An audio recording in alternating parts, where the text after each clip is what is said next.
All right, let's see. So,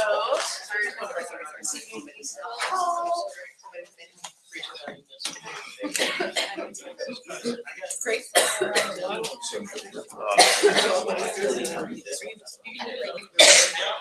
So make sure, well, no, we want to move things.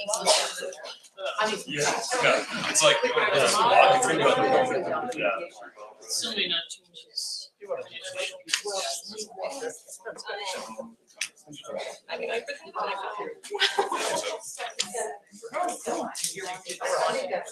Thank you.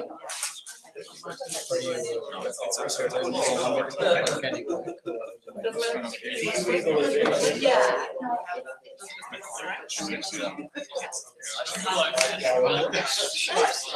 Okay, all right. Yes, we're ready.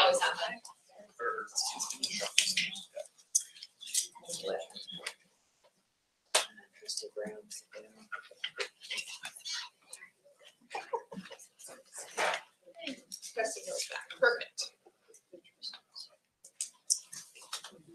All right, so thank you. It's good to see all of you here today. I'd like to call to order the meeting of the Oregon Tech Board of Trustees here at the Portland Metro campus on January 24th, 2019, starting at 1:17. Madam Secretary, will you please call the roll? Of course. Trustee Brown? Yeah. Trustee Gomez? Yeah. Trustee Hill? Here. Trustee Jones? Here. Trustee McClure? Here. Trustee Mason? Here. Trustee Minty Morris? Here. President Naganathan? Here. Sorry, I almost called you President Starr. Trustee. I should apologize to you. Trustee Starr? Here. Thank you. Trustee Perry? Here. Trustee Rust? Here. Trustee Stewart? Here. Trustee Ziari? And Madam Chair, you have the floor. Here, thank you. Terrific, wonderful, good to see all of you. I love that we fill out the table for all these board meetings and you continue to show such dedication to the institution. I'd like to start by welcoming our newest member to the board, Trustee Starr. Would you mind just saying a few words of introducing yourself? So, Mike Starr, born and raised in Klamath Falls, graduate from OIT in 1989. Worked for Boeing the entire time. I like to tell the story that I picked Boeing because they offered $500 more a year than the other two companies that I had an offer for before I even graduated from OIT. Was going to work for them for 3 years and get my PE, and then I think it was just the people that I've been there for maybe 30 years this summer. So, met Dr. Nagy through some of the interactions down in Klamath Falls as well as OMIC, and he recruited me to this, and it's my pleasure to be part of this. That's just telling Liam I'm just trying to figure out how this works. So he gave me all the bathroom tips and caffeine. So thanks for that, and I'm just looking forward to it. So thank you. Thanks, good to have you. Yep. It's always a good mark that it doesn't take us long to fill a vacant position in this board. It's just so exciting. It's easy to draw new folks to us, so that's wonderful. Today we have until 5 and have quite a few topics. We'll start with our reports, beginning with our president's report and discussion. So President Naganathan, the next 20 minutes is yours. Thank you, Madam Chair. I want to add to what Trustee Starr said. I'm very proud to add that he was just promoted to the rank of Vice President recently, and as Boeing is doing something more, is much bigger and broader across the world. Interestingly, even before he became trustee on the board, he introduced me to his direct reports in Bangalore, India. So last time while I was there, I got to visit their division there. And as a matter of fact, we were starting a huge factory in Bangalore, India. So it's worth congratulations. So that's a lot happening. Thank you. Thank you again for this opportunity. Things are hectic and good at Oregon Tech. There are lots of things happening. And the way we have planned, I'm going to try to keep this short so that some of the other division supervisors can provide more details. So I'm not going to go into every area, but talk a little bit. Our recruitment season is in full swing, and Erica Weth will talk about it later. We have capital construction projects underway, new programs are under consideration. We are getting ready for an accreditation visit, and we are also going to launch a new strategic planning process. So start with the main thing we all work for, successful graduation and great careers for our students. That is, our trustee McClure was the keynote speaker at the recent medical lab science graduation program that we do in partnership with OHSU. We have 48 graduates, and we have typically 100% placement rate in that program. There's a diversity in the student body. They were anywhere between ages 20 to 44. Dr. Elena Andreessen, the provost at OHSU, spoke at the event. This is the second year she was in attendance. So it was a great day to be with everyone that day. And talking about graduation, I just learned this morning, our own trustee Liam Perry is going to be graduating in June. And just as proud, if not more, that he has also been commissioned into US Navy. He's going to be attending officer school. So I'm very proud of him. And I'm also, on a personal note, jealous of him. That's what I want in my life. So congratulations for all the good things that's coming aboard.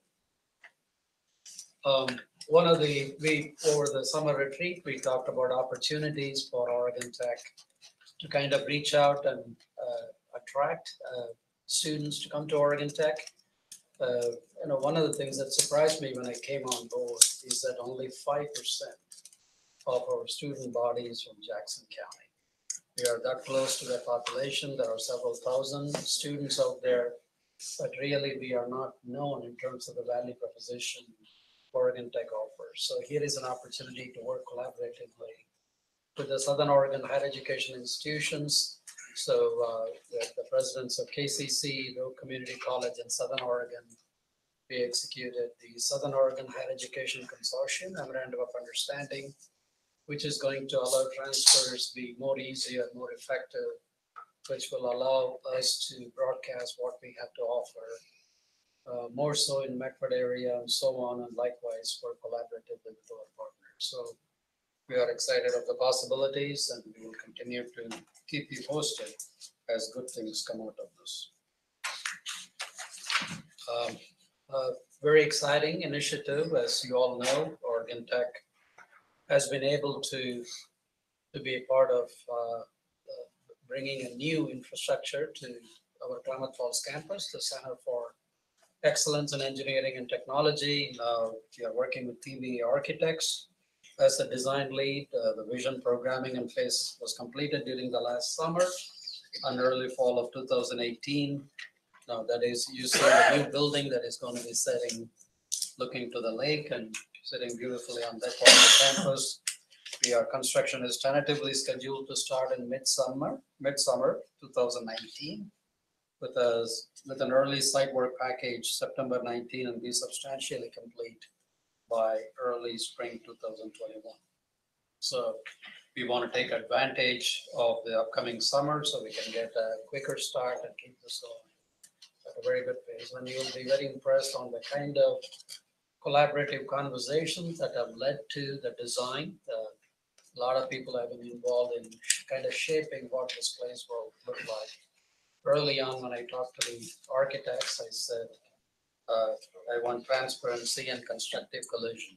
So people talk to each other, there are more collaboration spaces, and it is not a strip mall configuration where people will go into their office and come out.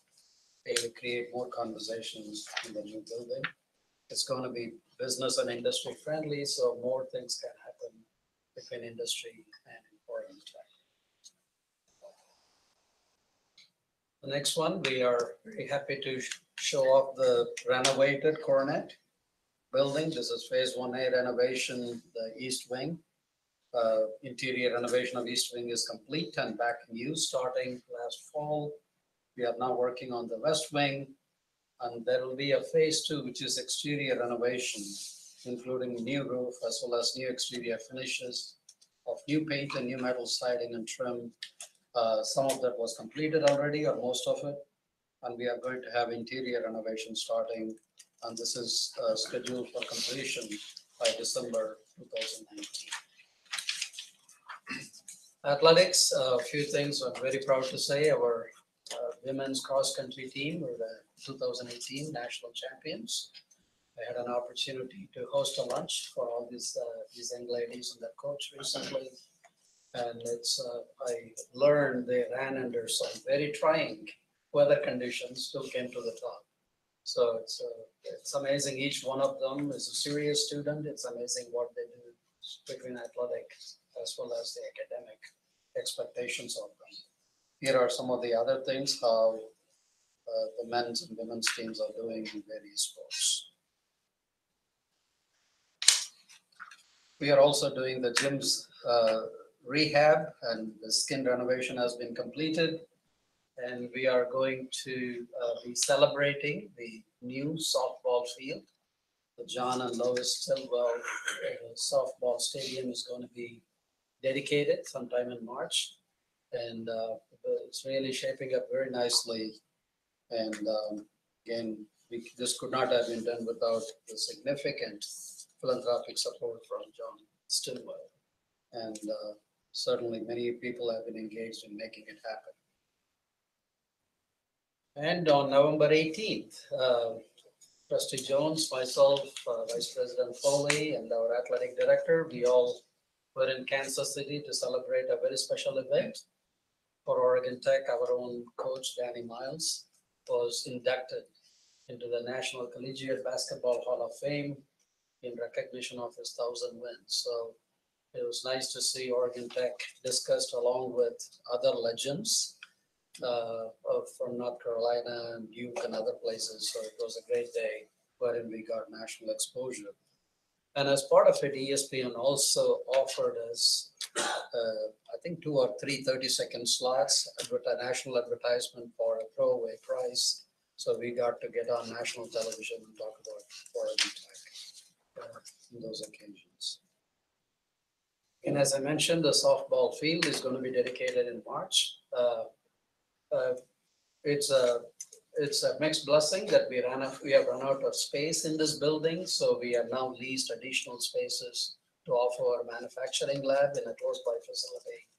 The Canyon Creek Annex is going to be open in the near future, so the manufacturing shop that used to be within this building is being relocated and repurposed so that we can use the facility.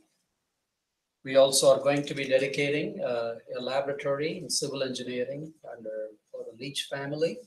They have, with their generosity, we are going to be celebrating the opening of the Leach lab in civil engineering that is scheduled for February 27th. Also, you can see Trustee Stewart is there along with others celebrating the ABA clinic formally in the community that was launched. We talked about this as one of the strategic investments from the university side. I'm very pleased to say Cascade Health Alliance LLC came through with support for it. So they have contributed $150,000 in support of the clinic. So we have made an investment, and we have also had other visitors looking at possible ways of supporting this. Ford Foundation visited recently, and they are looking at supporting this initiative as well. So it's one of those things you start doing and then show that this is real, this is purposeful, rather than simply talking about it in theory and hoping to convince a lot of people to invest before we start doing something. And again, within a 75-mile radius, we are the only facility serving the local families there. And it was very moving the day we had the dedication. One of the moms who was an attendant with her grown-up child now, he was in his 20s. She said, how I wish this was around 20 years ago when I was struggling with all of this. So this is more than just a clinic operation, it truly touches lives. And as you heard in other conversations, we have the CIU and faculty union contract soon to be either in negotiation or soon to be negotiated. And that's going to be an important activity and activities at Oregon Oregon Tech. So as we going into launching steps to achieve our vision, the board was very kind to give time to discuss a vision for the future of Oregon Tech. We did this during the summer. We talked about what could Oregon Tech look like. And again, we have some ambitious goals to be a globally recognized polytechnic, to be clearly recognized as the industry's university. And these are really some metrics that translated in action. We would like to grow to be at least 7,500 students with at least another 1,000 students in Klamath Falls. And it is really a broadband growth. And Erica will talk more about how that thinking is driving her organization and what are some of the things she's already putting in place and going here. We want to grow the endowment. We want to extend our industry partnerships. So I would love to be in a club of 1,000 employers wherein they are engaged, not just in hiring our students, which they do today, but really truly connected to Oregon Tech in terms of applied innovation. So when they think of applied innovation, when they think of the best of workforce, we want Oregon Tech to be in the top 5, top 3 in their minds. So it is more building not only the talent, but also the connections and building that mindset both inside Oregon Tech and outside. We want to build on the reputational capital. Our marketing and communication folks are doing great things in that regard. And we certainly want to be connected to the communities we are part of. It cannot be just a one-directional partnership. And as we look to achieve our vision, it's very important we start a strategic planning activity. So our strategic planning process will begin to roll out. Again, in the last meeting, I got to share with the board what the timeline could look like with the end game of presenting the strategic plan for your consideration in spring 2020. We have already taken a major important step. I'm just delighted that we have chosen our consultant and we have chosen one among the best in Oregon, and she is here today. So I'm going to request Ms. Jenny Lang to stand and be recognized. Jenny, I got to meet Jenny as a facilitator of the Oregon Council of Presidents meetings. And I was truly impressed with the way she brought these 7 folks who were looking at 7 cardinal directions and then bringing them together on various topics. So, and of course, Simpson, I've gotten to know more about her, and she has helped the other universities in strategic planning. I'm just delighted she's going to help us in doing our strategic planning. So we are going to have a steering committee university-wide, and then that is truly inclusive. We will have members from outside the university where appropriate. And so I'm very excited about this, and it's something very important for the future of Oregon Tech. So we'll keep you posted as this evolves. And as we do this, it's also important the president minds his or her time so that I'm truly engaged in doing strategic things for the university. So as to support the various activities that are coming in consultation with senior leadership. We also did some reorganization of the university so I can begin to focus on what's important. Since I joined, there have been between 14 and 16 direct reports. And that was helpful in the beginning for me to learn about the various portfolios as I worked more directly. And now we have reorganized a little bit to reduce the number of direct reports to the president. So now it has been reduced to 11 direct reports. Also, in this process, we are looking at key changes so that I can spend more time outside on more strategic initiatives for Oregon Tech. So I will also show it in a different slide, which is not in the packet, which is really that slide rendered, wherein you can see, for example, information technologies moving under vice presidents of finance. When I came, the Title IX was reporting directly to the president, but since then we have gotten council advice that they should really report to the president through somebody else. And the HR was reporting dually both to the president and to BPFA, and Now it is no dual reporting in this structure, so HR is going to report directly to the president. Athletics is going to move under student affairs as we try to bring more student engagement in that area. And we are also, without adding FTEs, adding roles so that people can be more effective and we can grow bench strength at Oregon Tech. For example, we are introducing a vice president for institutional advancement, wherein development, marketing, community relations, and strategic partnerships will go under that particular portfolio.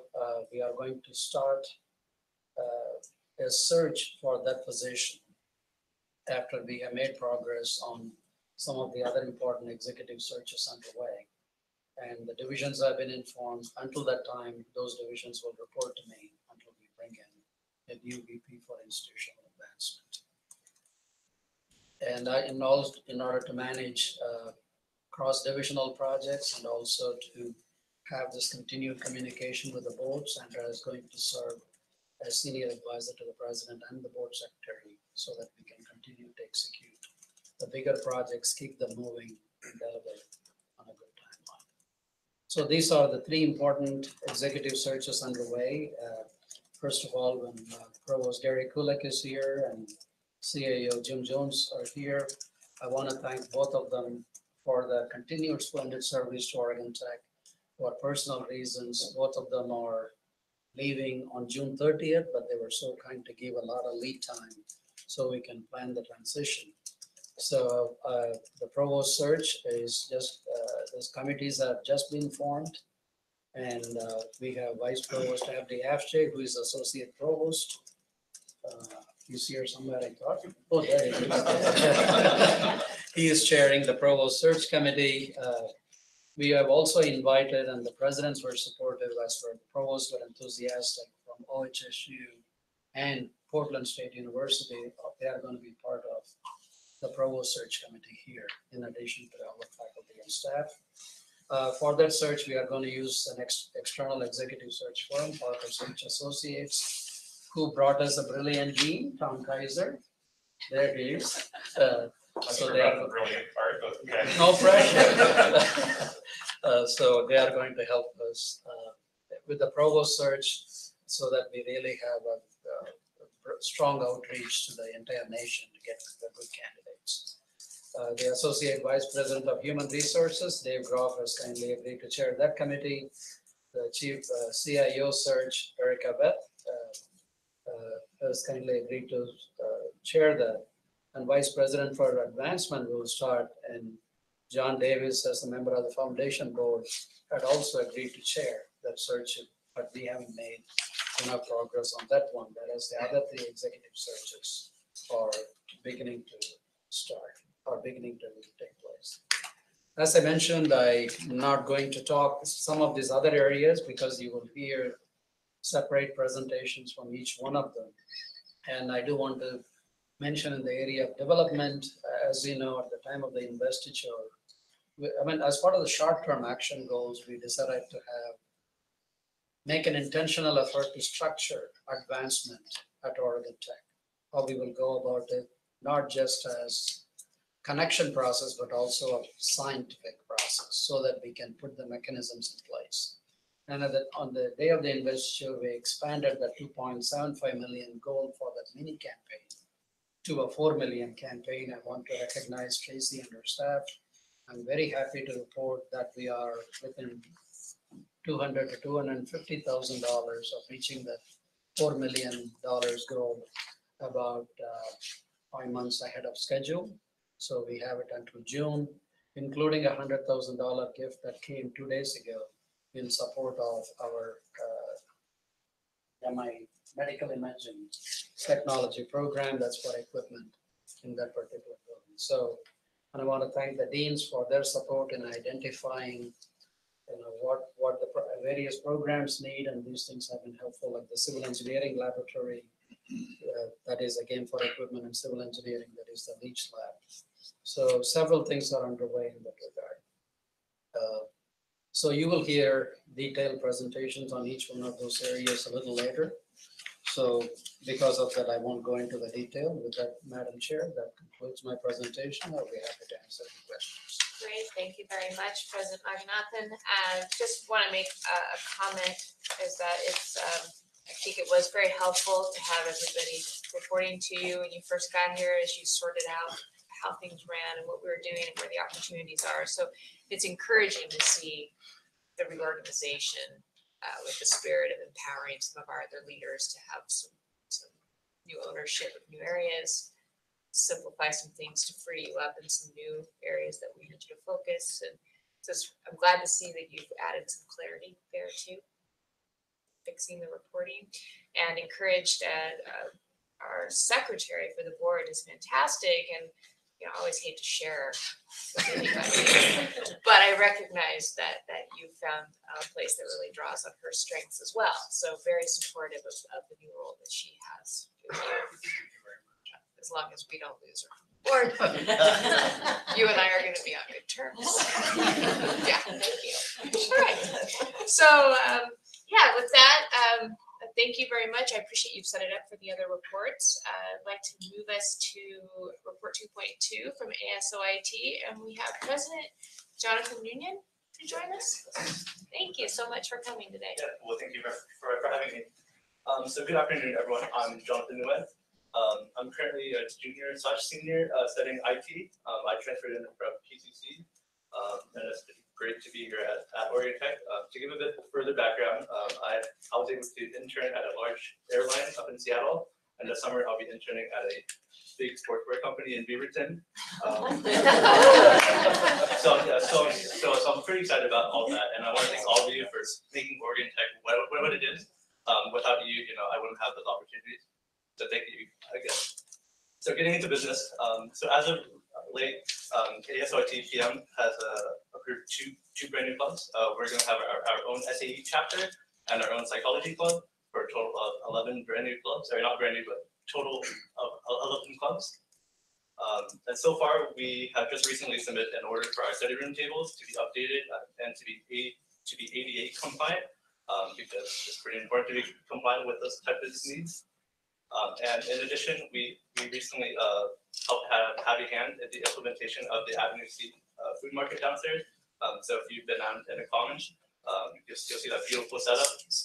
I know that food was probably one of the biggest issues that we've been facing on this campus. So we're really happy to have that problem addressed for the most part, knock on wood. And in addition, right next to it, we've helped install a gaming space / living space area with a nice sofa and TV and Nintendo Switch for our students and faculty to kind of sit back and relax if need be. So we're pretty happy about that.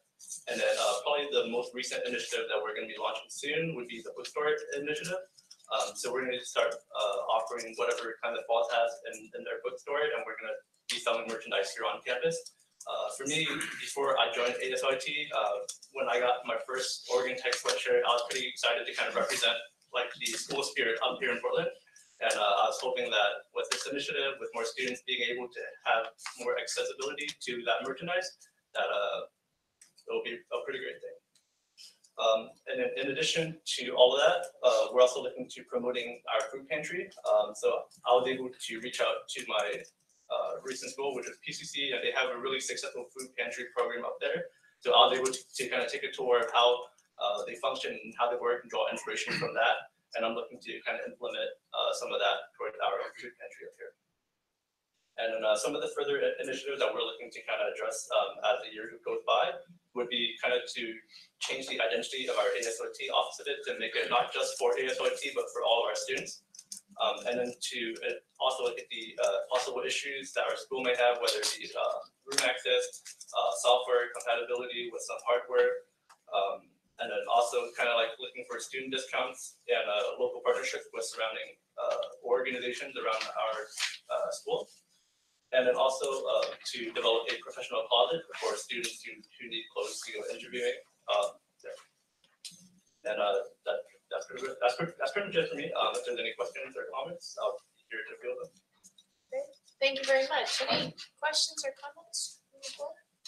I think we heard today from Dana Honorado about all of your efforts, and so I personally would like to thank you for providing funds for the additional furniture that you have here. And I'm really pleased to hear there's actually some pressure from the students to stay open longer, so that you want to stay here and study and hang out, etc., which then is a good sign in terms of a vibrant student community. So thank you so much for ASOIT for catalyzing that and encouraging you to do as much as you can in that area. So thank you. All right, thank you very much.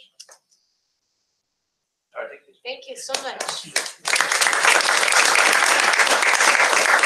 Madam Chair, may I take a quick second? Yes. I wanted to introduce a special guest that's here with us today. I didn't get to do that during my presentation. I'd like to recognize Vanessa. Am I pronouncing this? Is it Harriet? Yes. She's from SEIU, so she's attending a meeting today. It's a special guest. Thank you.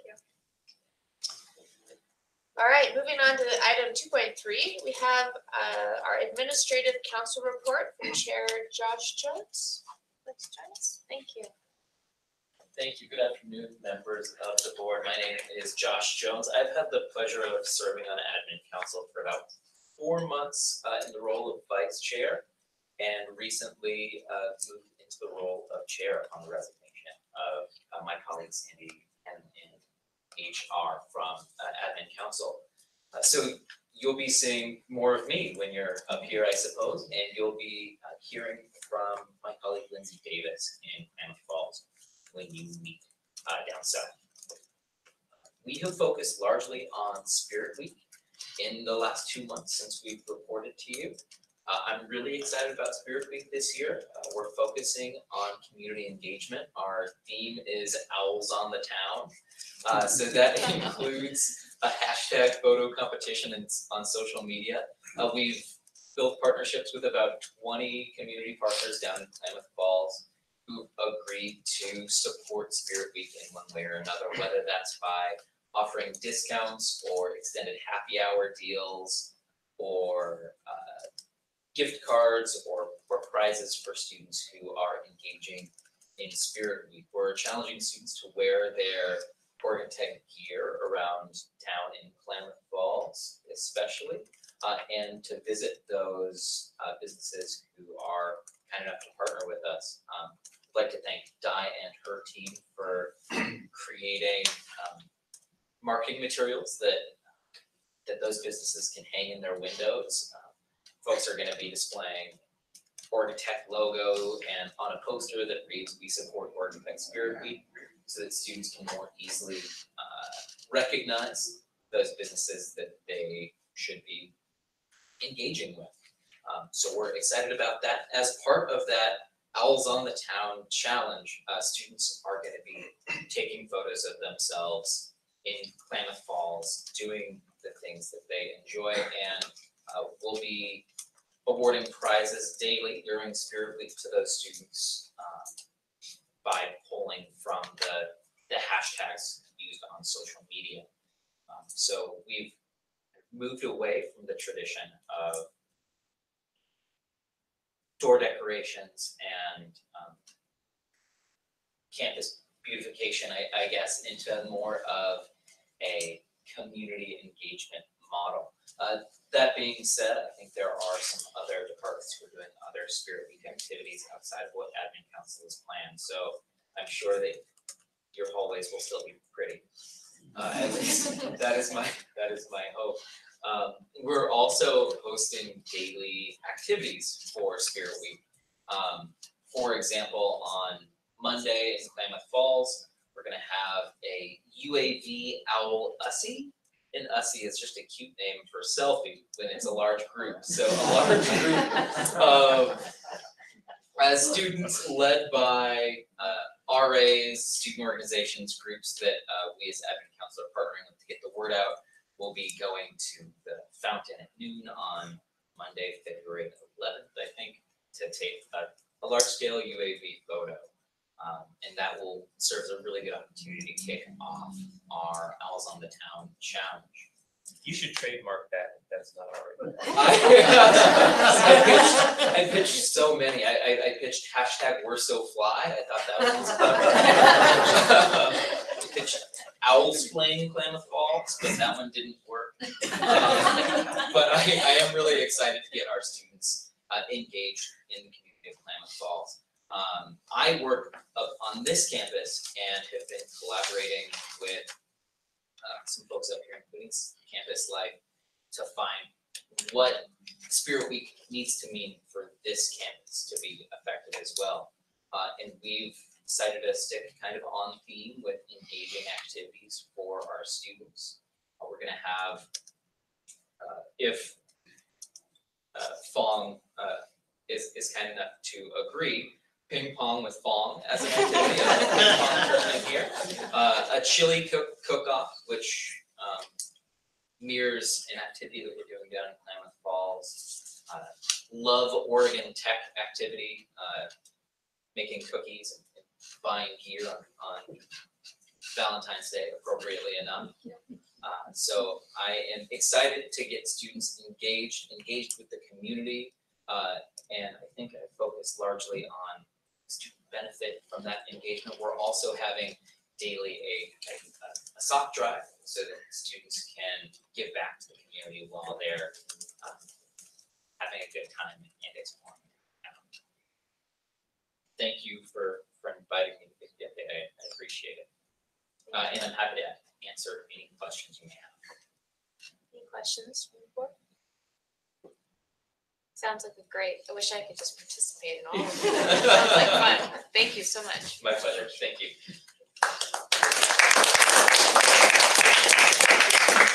All right, next is our Faculty Senate report. So I'd like to welcome President Terry Torres to join us. Hi, good to see you. Excited, I now know what an SE is.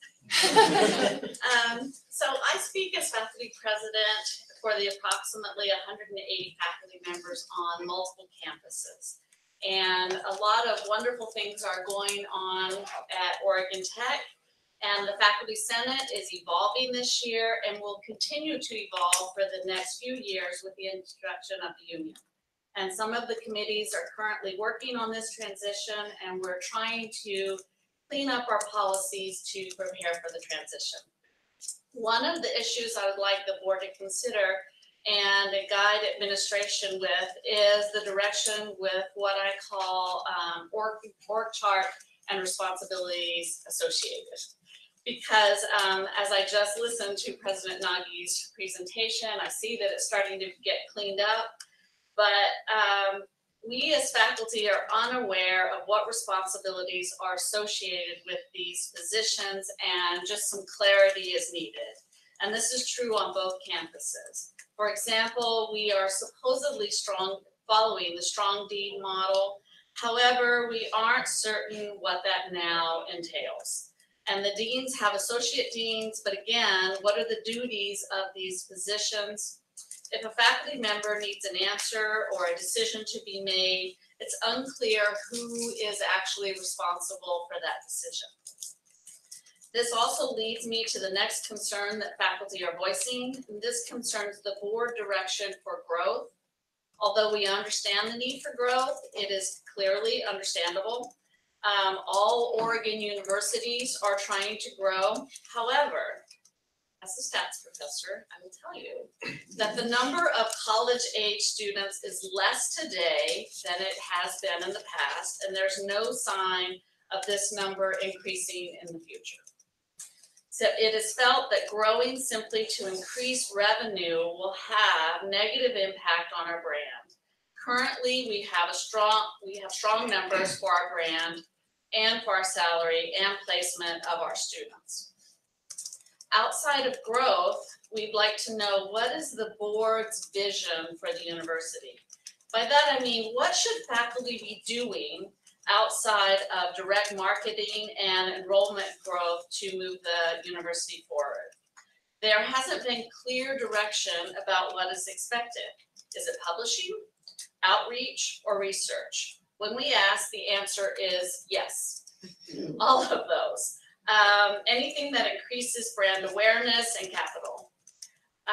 What I'm asking for is a clear vision for faculty.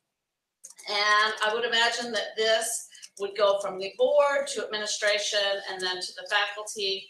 Up to this point, we have only heard to increase enrollment And as we move forward with contract negotiations, some clarity would be appreciated. I'm happy to report that Dr. Nagy regularly visits with the Executive Committee of Faculty Senate to keep us abreast of happenings. I meet with him monthly, and it is a pleasurable meeting. He will be speaking to Faculty Senate on our next meeting in February, and we also continue to have town hall meetings where questions are entertained and answered. And finally, I would like to ask the board for interaction time. I recently saw in the Chronicle that board members at certain universities were visiting classrooms, not to get involved in the process of teaching, but to be able to interact with faculty and students and to get a sense of what's actually happening on the ground, to maybe assist students with advice with regards to their profession. There has been some concern that faculty can't interact with the board because of union negotiations. However, this is an easily solved problem. It is solved with topic restriction. And our provost has kindly offered to even pay for refreshments. Bribing? Well, I'll tell you what he offered to pay for was cheese and wine. Yeah. And are there any questions? Thank you very much for that. Comments, questions from our board members? Jeremy, I'm so disappointed. It's very helpful to have the report and the time and coming all the way over. So it's very acknowledged. Thank you so much for that. Yes, thank you.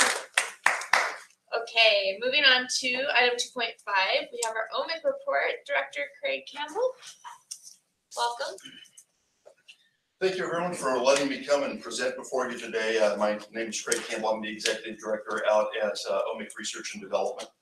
And I wanted to first thank you for a couple of things. One, when the collaboration agreement came together 19 months ago, you took the risk of deciding to become not only our host, but also to invest in the building that we're located in. And that has allowed us to grow and thrive over those 19 months. I also wanted to thank the staff and Dr. Naganathan in particular for the support that they provided to us at OMIC R&D. They do everything from our fiscal, our legal, our media, whatever we need, and they bend over backwards to do so. So I wanted to make sure that that didn't go unacknowledged as I talked to you about why it is that we've been as successful as we have been so far.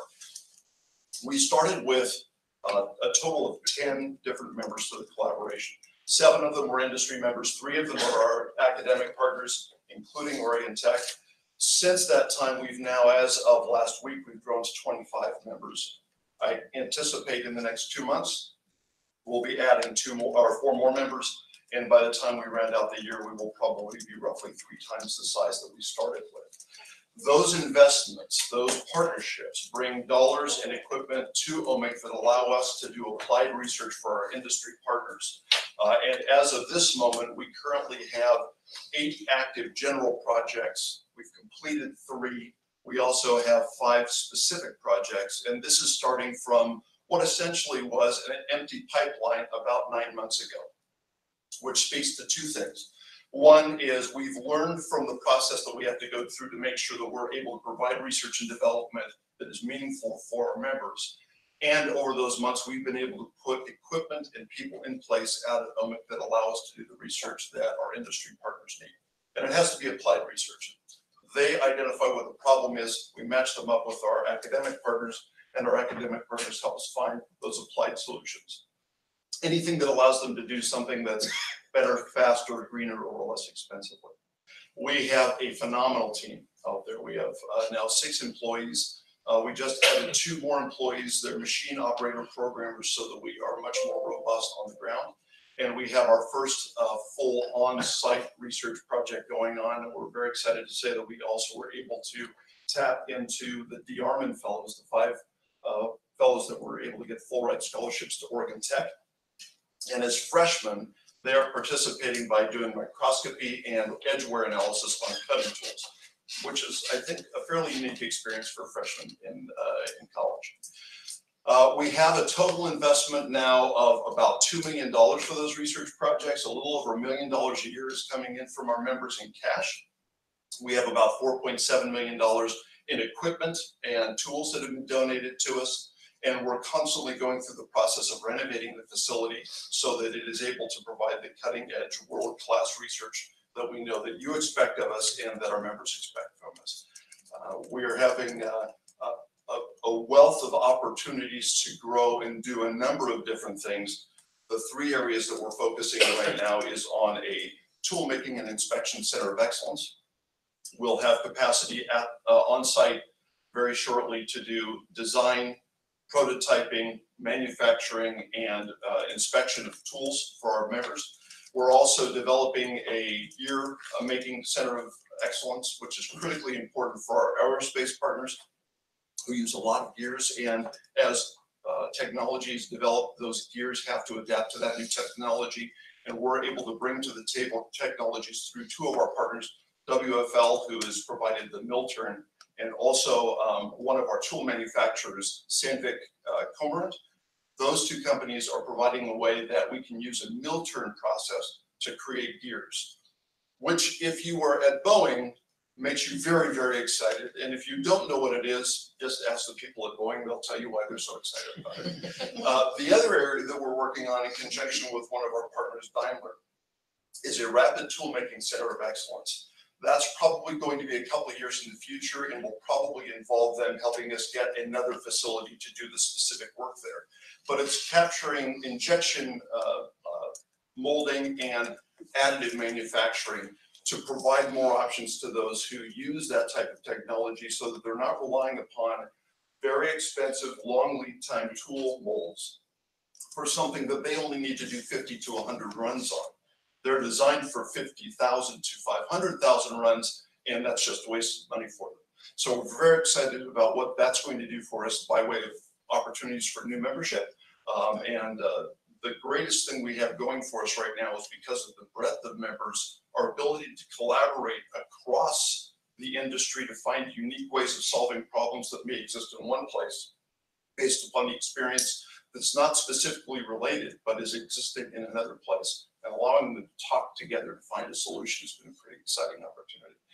And with that, I'd be happy to answer any questions you may have. Great, thank you very much. Questions, comments? Madam Chair, first of all, Craig came to us after a national search. We found him right in our own backyard in Salem, finally. But it was a nationwide search for executive director. I want to personally recognize him for his leadership and his ability to bring people together. It has been a tremendous, he has been a tremendous asset both for Oregon Tech and for me, obviously. So I want to thank him. Please, trustee. Could I just put a little placeholder, because I think we're due to have a meeting back here in the fall. Is it possible for us to go and visit Omic? Because I've not been there since it opened, and I'm sure by the time fall rolls around, no pressure on you, there's going to be a lot more stuff to see. So, but I personally would like to go and visit at some point when I'm back out for the meeting. You are all personally welcome to come out at any time you want. We'll give you a tour, give you an update as to what we're doing. But we would certainly welcome you as a group as well, and we'd be happy to host you if that is something that you would like to do. Perfect, definitely. We'll follow up because we have our annual retreat and we also have the meeting in the fall next year up here. So maybe one of those opportunities. I'm particularly excited about the actual funding that has come through.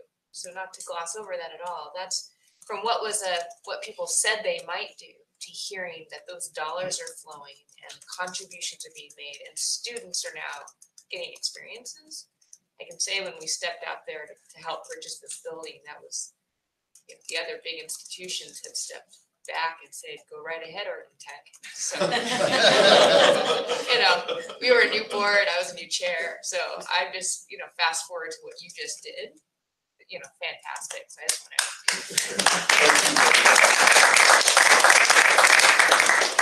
to. Okay, Item 2.6, our foundation report, AVP Tracy Ricketts. Thank you for joining us. Hi, everybody. Dr. Nagy, I'm disappointed. I thought we agreed we would start with drum roll as I came up. So as Dr. Nagy mentioned, we have had a lot of success with the campaign. I will say that getting the early support from the Went family for the match and being able to expand the conversation we're having with alumni and community members and foundations to include so many more facets of Oregon Tech has been great and has allowed us to engage with folks who probably would not have seen themselves in this campaign otherwise. The ABA clinic's a great example. That was started as a conversation with donors and really became a great opportunity to talk about our role in the development of rural communities and rural health and how we can contribute to that and also make our community a better place in Klamath Falls. As Dr. Nagy mentioned, some of the recent gifts that have come in, we have had some individual gifts over the end of the year that I will not disclose names, but we did have the gift from Cascade Health Alliance and then Klamath Medical Services Bureau Foundation kindly called me yesterday to let me know they were going to support $100,000 towards equipment in the medical imaging program. As you guys as trustees know, that's a huge, huge need for the university. So it's been a great opportunity to engage in conversation about all of our academic programs at every location. So I'm glad we got the opportunity to expand it. Also glad that we're at about 94% on the home stretch. Getting some time off, not traveling in a car with anybody specific. We've had about 445 donors participate, so that's also helping our alumni participation and getting us a little more robust pipeline of donors coming in the door. If you remember last year, I know we're making it confusing spreading the campaign over 2 fiscal years, and for those of you who are also trying to learn university budgets, I'm going to try and be a little more clear. So last year we raised about 5.3 something million, let's say, and about 45% of that was the campaign. This year, the campaign continues over to this fiscal year. We've raised about $2.8 million of unaudited numbers. So about 1.35 of that is the campaign this year. So we're still running 35 to 40% of our money thus far has been for the campaign. When we finish that, hopefully we'll have really great stories to tell and amazing outcomes, and then we'll start raising more fund money for other things. We also, I would be remiss if I didn't say this, our foundation board works really hard in a lot of areas, but one long time passion for some of them has been our scholarship program. This was the first year we've ever awarded more than $800,000 in scholarships to Oregon Tech students supported by donors and philanthropy. So that was an amazing, wonderful, I think we crossed 600 last year and then just shot over 800. So that was exciting, and I know everybody's really happy about that. Outside of the campaign, our work is mostly on the short-term goals that you guys have all talked about and we've talked about. So finishing the campaign and getting the system set up for advancement to be something that's throughout the university. So as we talked last time, I mentioned we're working on developing a more robust pipeline and a more effective system for moving people from one level of giving to another. So some examples of that, we had our first ever Giving Tuesday this year. If you see our annual giving manager who started the week before our faculty staff kickoff at convocation and still managed to do this, give her a hug or buy her a puppy. She's amazing. So first ever Giving Tuesday, collaborated with a bunch of departments. Dr. Nagy and Kasturi were kind enough to do a match for all the donations of $10,000. So we raised over $20,000, including that, to 30 different funds around the university. Students, faculty, community members, parents participated, all sorts of people. Donors from the other side of the country who heard about it. So it was very fun. We are hoping to expand it significantly next year. We're working on some retention and upgrade things like getting our donor recognition programs rolling by the end of this fiscal year. We're working with the deans and departments to get some more robust reporting back to donors about outcomes and things of that nature. And then spending a lot of time working on the things we talked about last time, culture building and collaboration building. So our alumni group is working with career services and admissions and marketing and all sorts of people to do a trip to Reno where we have a really great alumni participation or alumni population and a lot of folks there. Dr. Nagy had a great suggestion that we go back as a group and be able to capitalize on some of that. We're really trying to dial in our industry outreach and collaborating with government relations and marketing and admissions and career services again. So just to get those things going and develop a really more robust pipeline of donors and a little more strategic systems to keep those moving forward. I think that that's all the important things that I have to say in 10 whole minutes, so if anyone has any questions. Trustee Brown, are you sure? Can you tell us, what is the percentage of alumni participation in annual meeting?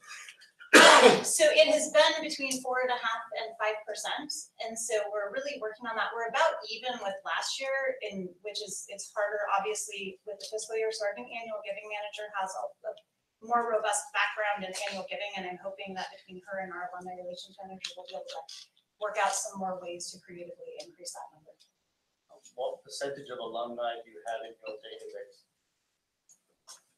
So we have not, we have about 21,000 in our database, but I need to deep dive back with the university to find out who we're missing and who's not deceased, has not been something that we've had the bandwidth or time to tackle.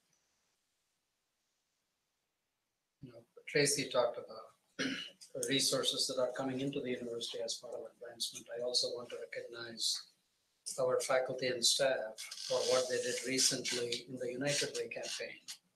For the first time, I think we were typically in 4 to 5% range of participation from Oregon Tech. This year, we are north of 20%. I want to especially recognize Associate Professor Don McDonald. I reached out to him. He did a great job leading that initiative with many representatives from many departments. So it was a proud moment when Don was recognized as the Volunteer of the Year in day before yesterday, I think, in Klamath Falls. So I want to applaud the university also helping the community the other. We are $227,000 away. There's no penalty for overachieving, so please keep us in mind as you talk to your friends. You guys all know where to find me. Thank you very much.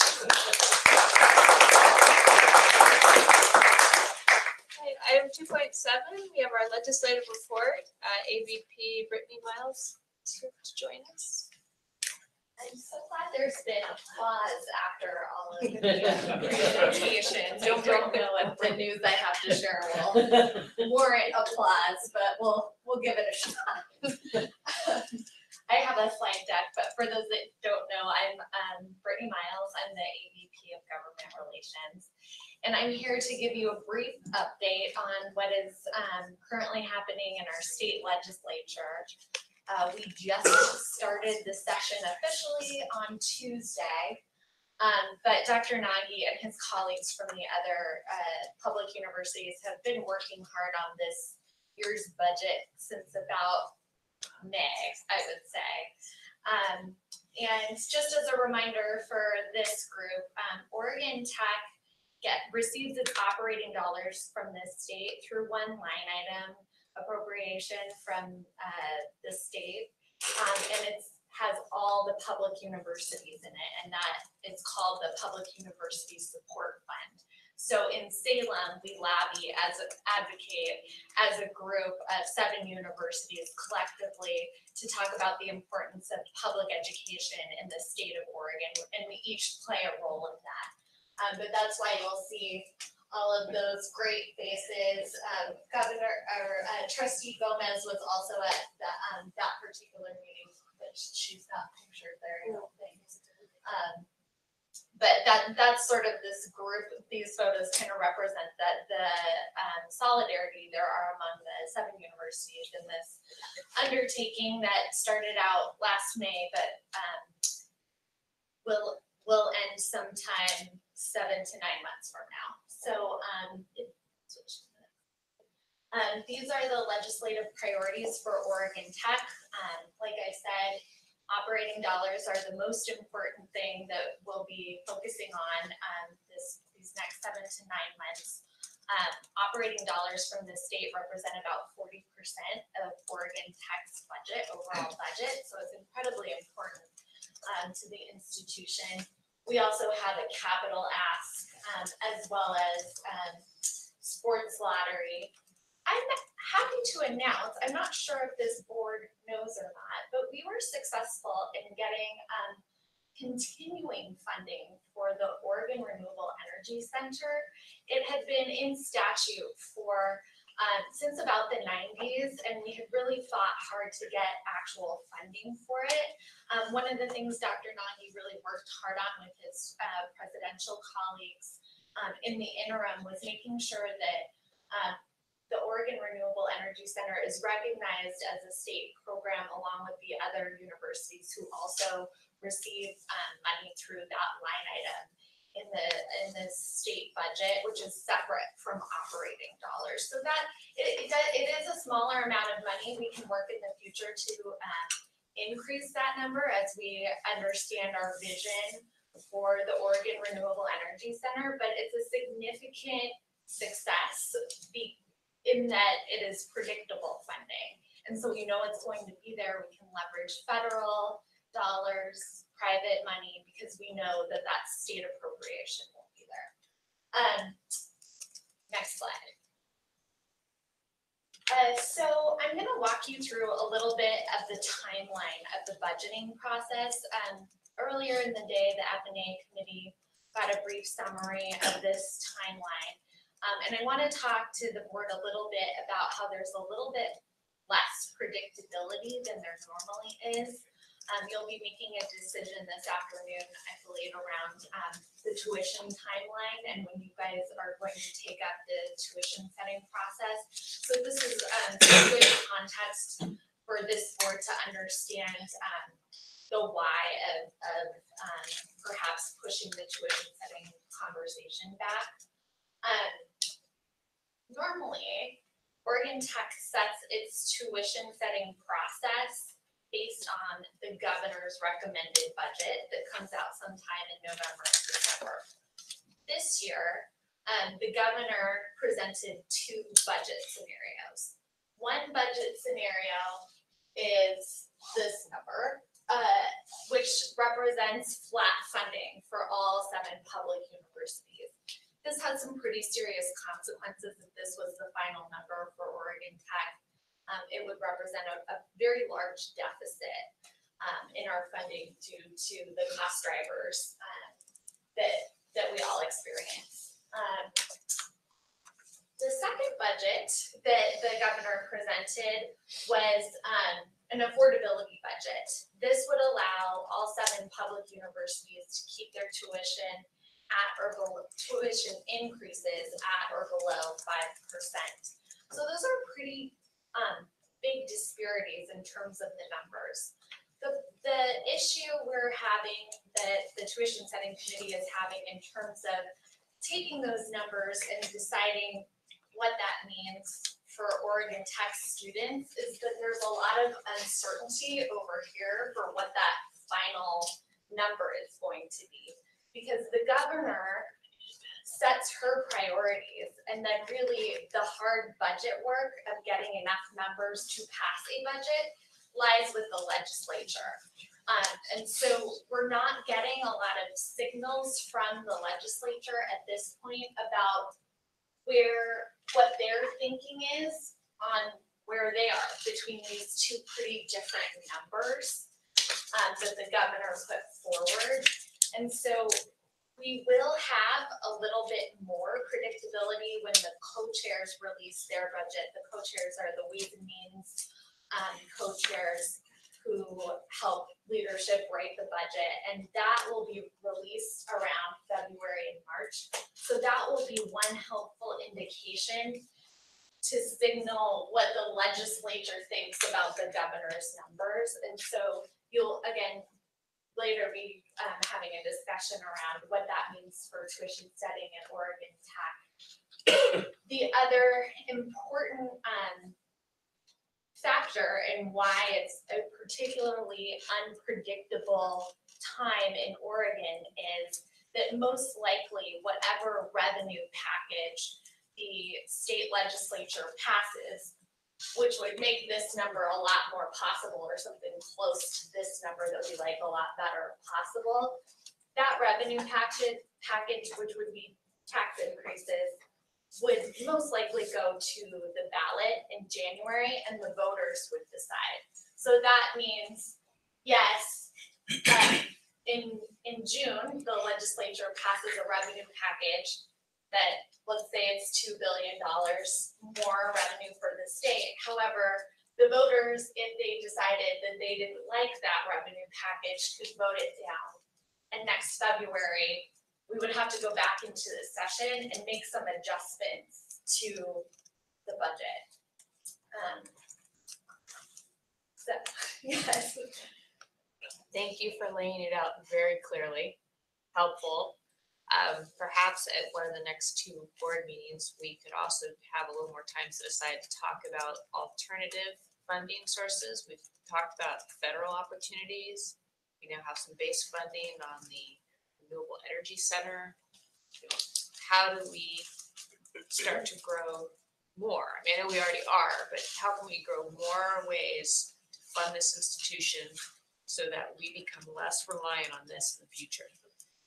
Right? What can we do for the institution 5-10 years from now to where this can do what it does and it does not have so much influence like it does right now?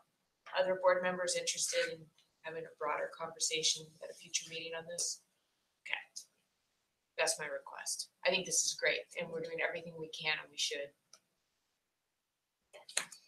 What's the fundamental difference between what HEC would ask for ideally and what you've got in the investment budget? This number and this number? Yeah, I mean, is that, are they contemplating, for example, tuition increases, or are there other programmatic needs? What's in that? The HEC is definitely a partner to the universities in their focus on equity and completion. And so their number reflects an investment in those two priorities that the HEC has directed the universities and is a partner with the universities on. So the universities gave the agency investment, a recommended budget that reflected what it would do, what it could do in terms of keeping tuition and everything we're already doing for students, and keeping tuition below 5%.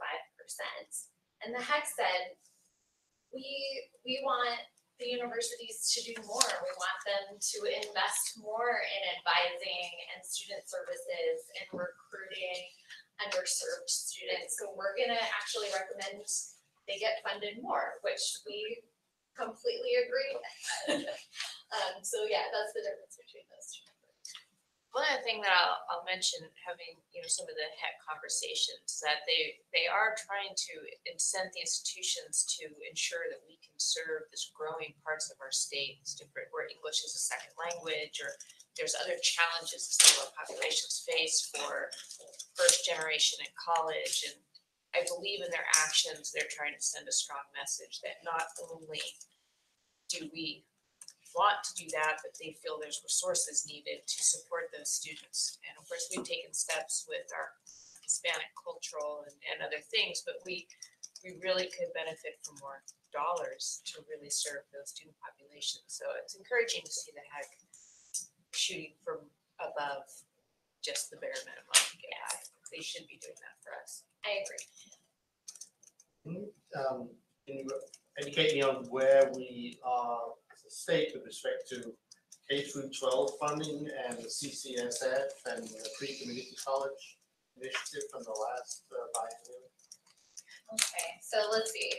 K-12 funding, that's the first question. I believe we're 47 in terms of per pupil spending in terms of K-12 funding. But what is the proposed, what is the government, what's the GRB for K-12? Oh. In comparison to the last time? In comparison to the last biennium, I believe it's an increase of around 1.5 billion.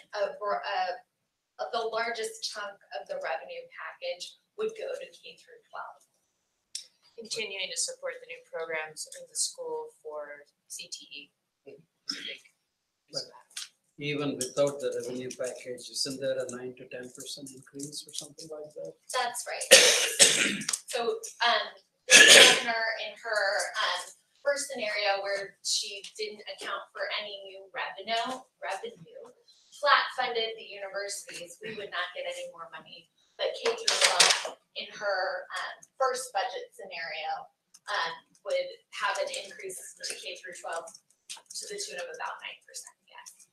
And community colleges, what's the? Community colleges in the first governor scenario are in the same boat as the universities. And we are working in partnership with the community colleges as well as Labor, OEA, and the universities to really have a discussion in all of our communities about why higher education funding should be included in a revenue package. We really see it, as the governor says, as a cradle to career type of investment. And Oregon Education Association also agrees that it needs to extend to the community colleges and the universities. But again, in the governor's first scenario, the community colleges ended up in the same place in terms of being fairly flat funded. And the monies for free community college initiative, is that going away? No, that's not going away, but that's a separate pot of money because it's considered grants or scholarships. So that's not reflected in my summary in terms of the operating dollars.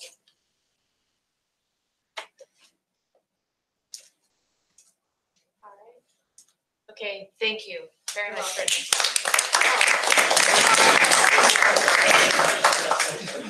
That's for you, Oh, not the situation. So you're able to get that. I did. I'm having the notes. Okay, so our next report is 2.8, our strategic enrollment management report. AVP Erica Beth. Thank you for coming. Thank you for having me. Good to see everyone. I can't find my mouse, Erica. I apologize. It's okay. Is it on? Yes, that's on.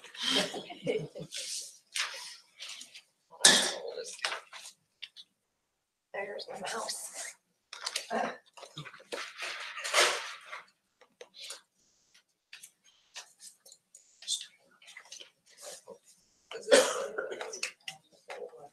the old one, I think. Do you see the new one? I'm blinder than a bat right now. No? Yeah, you can go, I would. No, but it's the center in you. It's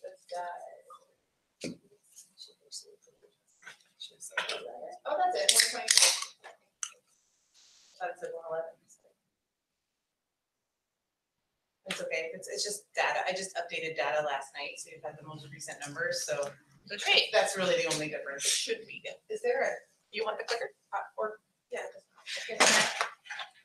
I've I'm a little control issues. That's okay. Oh, the clicker. You're in charge of enrollment.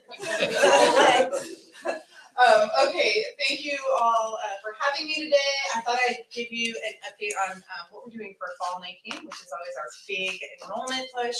We're trying lots of new strategies for fall 19. And since I have only 15 minutes today, so I thought that this could be our focus. I'm gonna leave my laptop up because I have some notes here.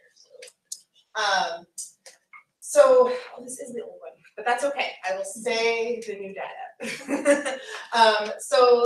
This right here is a screenshot from our new dashboards that I've been working with. I have to give a shout out to Ben Kintner from the registrar's office and Anna LaGreca. She's a former employee of Oregon Tech who now works for Millennium Fast, which is where we see a lot of our data. It's from Banner. So we've been working together to develop several dashboards.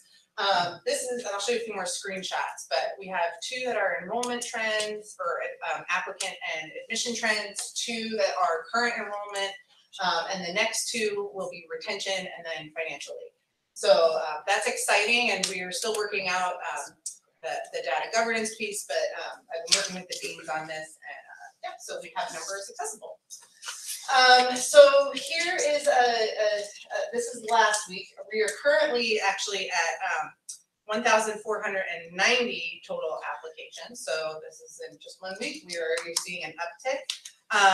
And just for context, last year we had a total of 2,500 apps total. So right now we're only 1,000 applications away, and we have many, many months to go. And I'll talk to you My next slide about a few other benchmarks that we've already hit that we usually don't see for several more months. So the highlighted pieces are just that we're trending up in not just admits, but in those in process applications, and we're actually at 50% in those that are in process right now. So yeah. Quick clarification, so the 2-year prior total is not the total of 2 years before. No, I should It explain is- those headings. Yeah. 2 years ago, we had 1,000, At 3 years this ago, point in time. we had Exactly. 800. Thank you. Yeah, and you'll see on the rest of the slides, that's the same thing. So total is as of right now, prior year total is this time last year point in time, 2 year, 3 year, and sometimes we go back to the years. So, yeah. Okay, excellent. Thank you for having me clarify. Okay, so let's look at where those trends are happening, because this is really interesting and we're seeing some new things for Oregon Tech. So first is Klamath Falls, great news, we're up 30%. Portland Metro, we are actually right now, we're up 50% more. We actually have 100 more applications today than we had this time last year. So that's pretty significant. And I'll just check, we're still at 30% for Klamath as well. Online, it's extremely early, but we're up to 34 applications. We usually don't see those really till the summertime for online. But what's interesting is the student type. So we have largely been a transfer institution in many ways, but we are seeing a huge uptick in our freshman population. So last year we did not hit 1,000 freshman applications until May. And this year we've already surpassed the total freshman application number we've ever had. So we're already, let's see, where are we at today? We're actually at 1,205 freshman applications. So we've already gotten an additional 100 and some odd. So that's exciting. And then transfers, we're actually down 14. This says down 23. But I just want to point out last year, or in fall 2018, we ended up being down, I think it was like 84 transfer students total. And just a month ago, we were down about that again. And so we launched, admissions has done a great job launching a transfer application campaign, and they keep closing this gap every week. So our goal is to be flat and hopefully a little up, but that's the goal with transfers right now. And please stop me if you have a All question. right, I have to ask, Please, yeah. because, I'm bursting with excitement over the numbers. But before I get that excited, quality of students with the kinds of backgrounds, if these are looking like they're the kinds of students that are successful here? We actually have seen an increase of 40 points on average math SAT scores, for example, of our applicant eligibility. So yes, we are. So, Yes. Okay. I think 580. We just continue looked to the be other day, and I think it was 580 was the average SAT score, and usually it's about 540. So. That's wonderful. I mean, thinking about some of the things we heard earlier from the faculty senate report and others, we want to make sure we continue to have the right students, not just grow to grow. If we've got the right students coming, we have the capacity to take them. Yes, That's good news. exactly, absolutely. Yeah. So do you have data on like a week by week for like the past few years, so you can look at the shape of that curve and see Exactly. whether we're following the shape this year, and then we can project where we're going to be in the fall? Because I think that's probably more important than just looking at the absolute numbers. It is. Especially when you tell us you put a lot of effort in the transfers and now your numbers gone up. But that means probably in the next 3 weeks, your numbers will go down in comparison to the last few weeks. And so you slip back again. So that was my concern too, and I was kind of holding my breath because the last week of December historically and the first week of January are where we see our big spike. So I was worried I'd start to see flattening out, and we still saw the big spike. So that tells me that we're still on the right path. Some of the partnerships that we've engaged in are helping us with yield and getting those admitted students to commit, and we're also trying some more tactics to get them to confirm that they're coming early. And we've set also really early dates for them to confirm. So we're saying by May 1st, you need to tell us, and really putting some pressure on them. And have you done any stealth work in looking at other institutions and seeing what they're telling you, and then divide that number by 2, and that's reality? What do you mean? Do you mean like our So if somebody says they're up by 20%, it means they're probably up by 7%. Or Oh, like in Oregon or comparators? Yeah. Yeah, we just had a conversation about this the other day. I won't say the university's name, but we weren't surprised because they had been saying that their numbers were going to be flat and they're down. And so I think that's just kind of a trick of the trade a little bit maybe, but we actually use yield percentages of our admitted students. If you don't mind, I'll go to I'll go 2 slides ahead.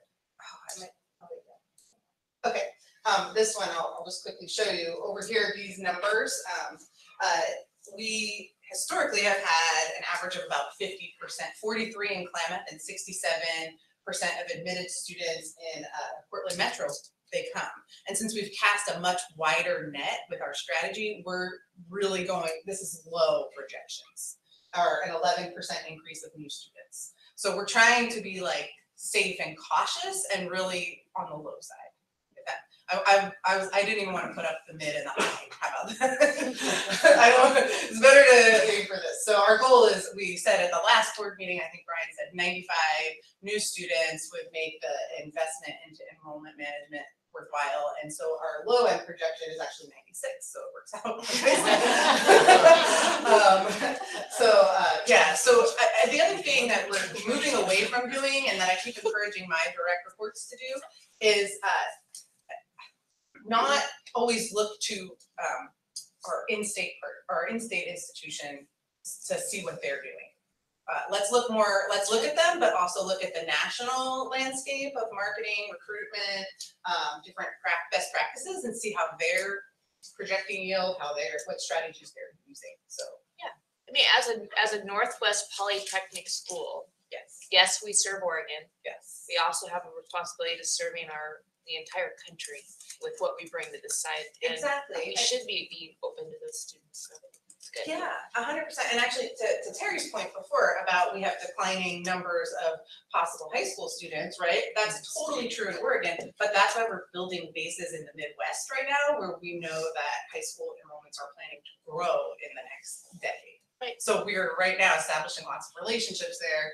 And I mean, we're seeing little increases or bumps for fall in those states, but I think in a couple of years, 2 or 3 more years. Think of what we can do if we've got the right economic things happening, like Catalyze Klamath and others. Those students are going to have a chance to be entrepreneurial and stay in Oregon, and we can start to build our economic base up, thereby driving our tax situation back to what we just saw a few minutes ago. So it's great that we're even using that to help offset scholarships for even local Oregon kids. So I feel like it's a nice ecosystem that you're going after for bringing that in and shaking it up. So. It's exciting. It's exciting. So I'll go back. I'm sorry. Does that answer your question? Yeah. I just wanted to quickly, so we're seeing this big increase in freshmen, but I do want to point out something. I don't want to say it's a little bit of a risk, but it's definitely something new that we need to pay attention to and be really proactive about. So I've been kind of sounding the alarm wherever I go on this. Wonderful news, our freshmen in Klamath are up 40%. And actually we have, how many? We have 1,000, we've broken the 1,000 mark in our freshmen in Klamath Falls, which is great. But in Portland Metro, we are actually at 186. We're up still 90% with freshmen applying to Portland Metro. And so that's a changing demographic of the student population here. So I've been talking to Dana a lot about this, Dana Honorato, and admissions has called all of these students, or they're in the process of calling all of them, just to make sure, like, have you taken a tour? We also have other options, and are you really serious? And so they're really doing their due diligence there. And I'll talk about it in another slide, but also kind of just sounding the alarm to faculty too. So at academic council, just letting them know this is the type of student that are really seriously considering us in Portland Metro. So I think it's a good thing, and it could fill our classrooms during the day up here, but we need to be prepared, right? So, and then demographic changes that are interesting. So we are seeing the most increases in applications from California, Hawaii, Washington, and Oregon. We're trending up in male applicants. We tend to be about 50-50. I look back and I think one year we had more female applicants, and this year males, which I think it speaks a little bit to some of the majors they're applying to. And then we're trending up in all ethnicities and diversity. So planning and preparing, back to this slide very quickly, I talked about the low end projection, but even if that is our low end projection and we meet that goal and that projection, I want everybody to be prepared. The last thing I want is everybody to be mad that we have all these students and we don't have enough people to teach the classes or spaces for the students. And I mean, 96 students, that's not that huge, right? But at the same time, that's like something like 1,500 student credit hours. And students who might apply for disability support services and lots of students. So we did a virtual STEM expo, which we recorded, and it's just something that somebody can watch anytime they want. I've gone to PLT, executive staff, academic council, faculty senate, and given them just updates. Student affairs and STEM directors, Erin and her team have been super supportive of this, even maybe a little scared sometimes, but we're planning right now another directors meeting, so we have those periodically. Meeting with the deans a lot and making sure the dashboards are there for clarity of what's happening. And then we also have a new approach to outreach and partnerships. And Grace, I changed that number to 7 last night. So I think that's, yeah, okay. I did change it last night. Yeah. But Trustee Rest is actually leading our charge to have more summer life on both of our campuses. And so we're looking at things like summer session planning. We've been working with the deans and we have a meeting coming up to offer some more variety in the summer. Student K through 12 camp on Portland Metro campus. Also new focus on partnerships with our community college partners. Dual credit strategy is shifting to more STEM focused opportunities.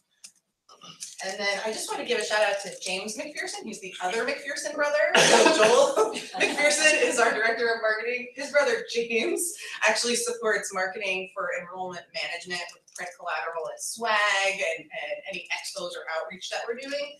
And so these are just some of the materials that he's been working with marketing, our marketing department, and they've been collaborating to make sure faculty all have the same brand, the same look and feel, which is really marketing's mission, right? It's just now James is there to support actually cranking it all out. And when they go somewhere, I would just tell the story, I won't call the department, but there's one department who has an orange tablecloth because it used to be gold and it has the old Rainbow Swish logo.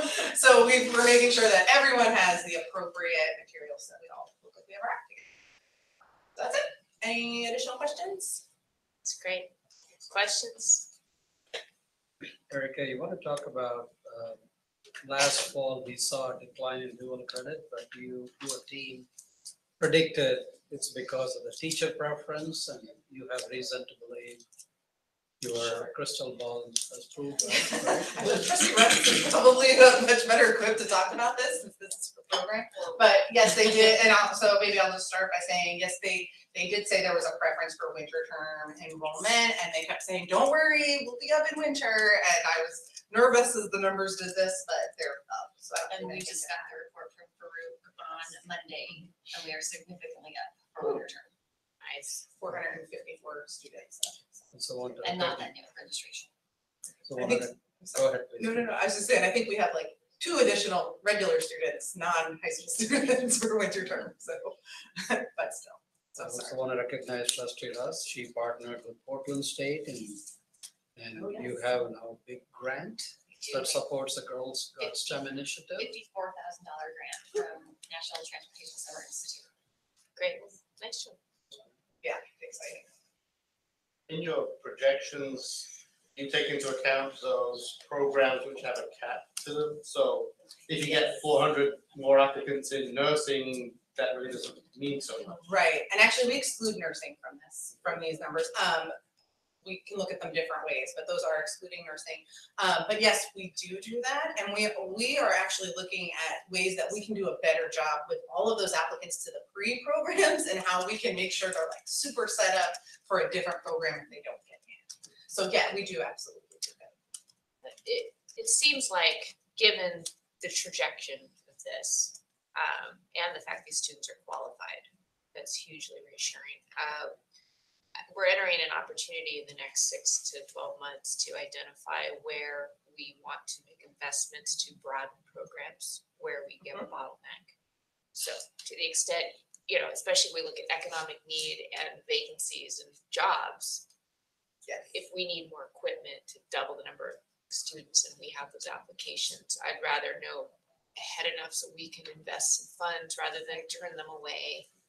So I agree. we haven't had this challenge until now, really. So And there's a fine line too, right? Because I could think of dental hygiene as a perfect example. Like we fill those seats every year and you can only have as many students as you have like chairs, like physical chairs to put students in.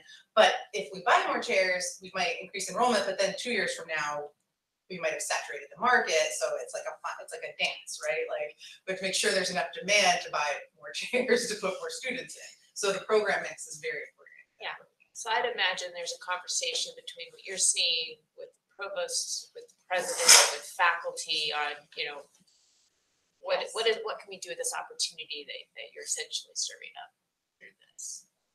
The enrollment as a whole is a function of both recruitment and retention. So I also want to recognize our academic units, faculty, chairs. They are beginning to pay more attention to retaining more of our students. And so I want to thank Erica, and her enthusiasm is infectious.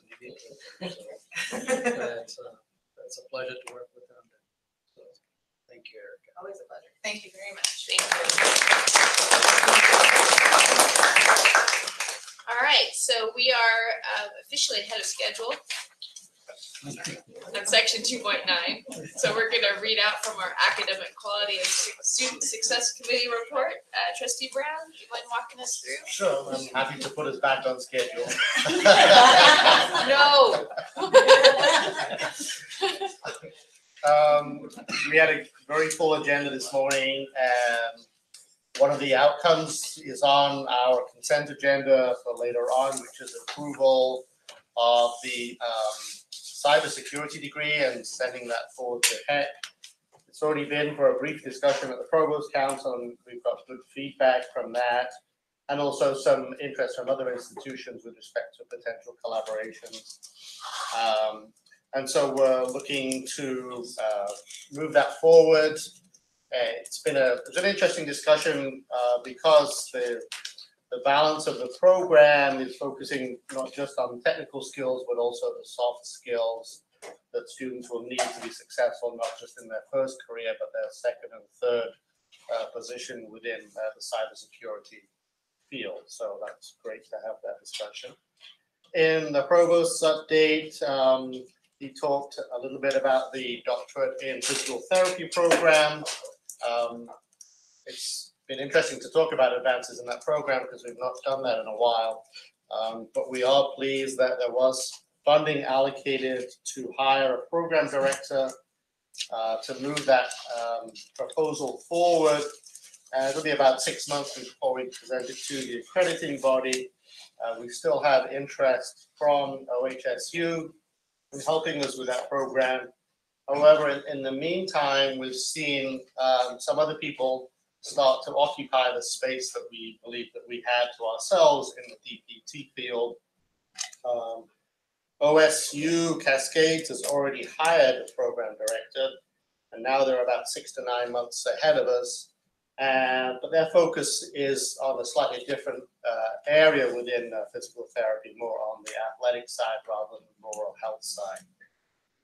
Interestingly enough, Western Oregon has submitted a proposal to the Provost Council for discussion on the February meeting for this doctorate in physical therapy. And so that's going to be an interesting discussion, see how that all plays out.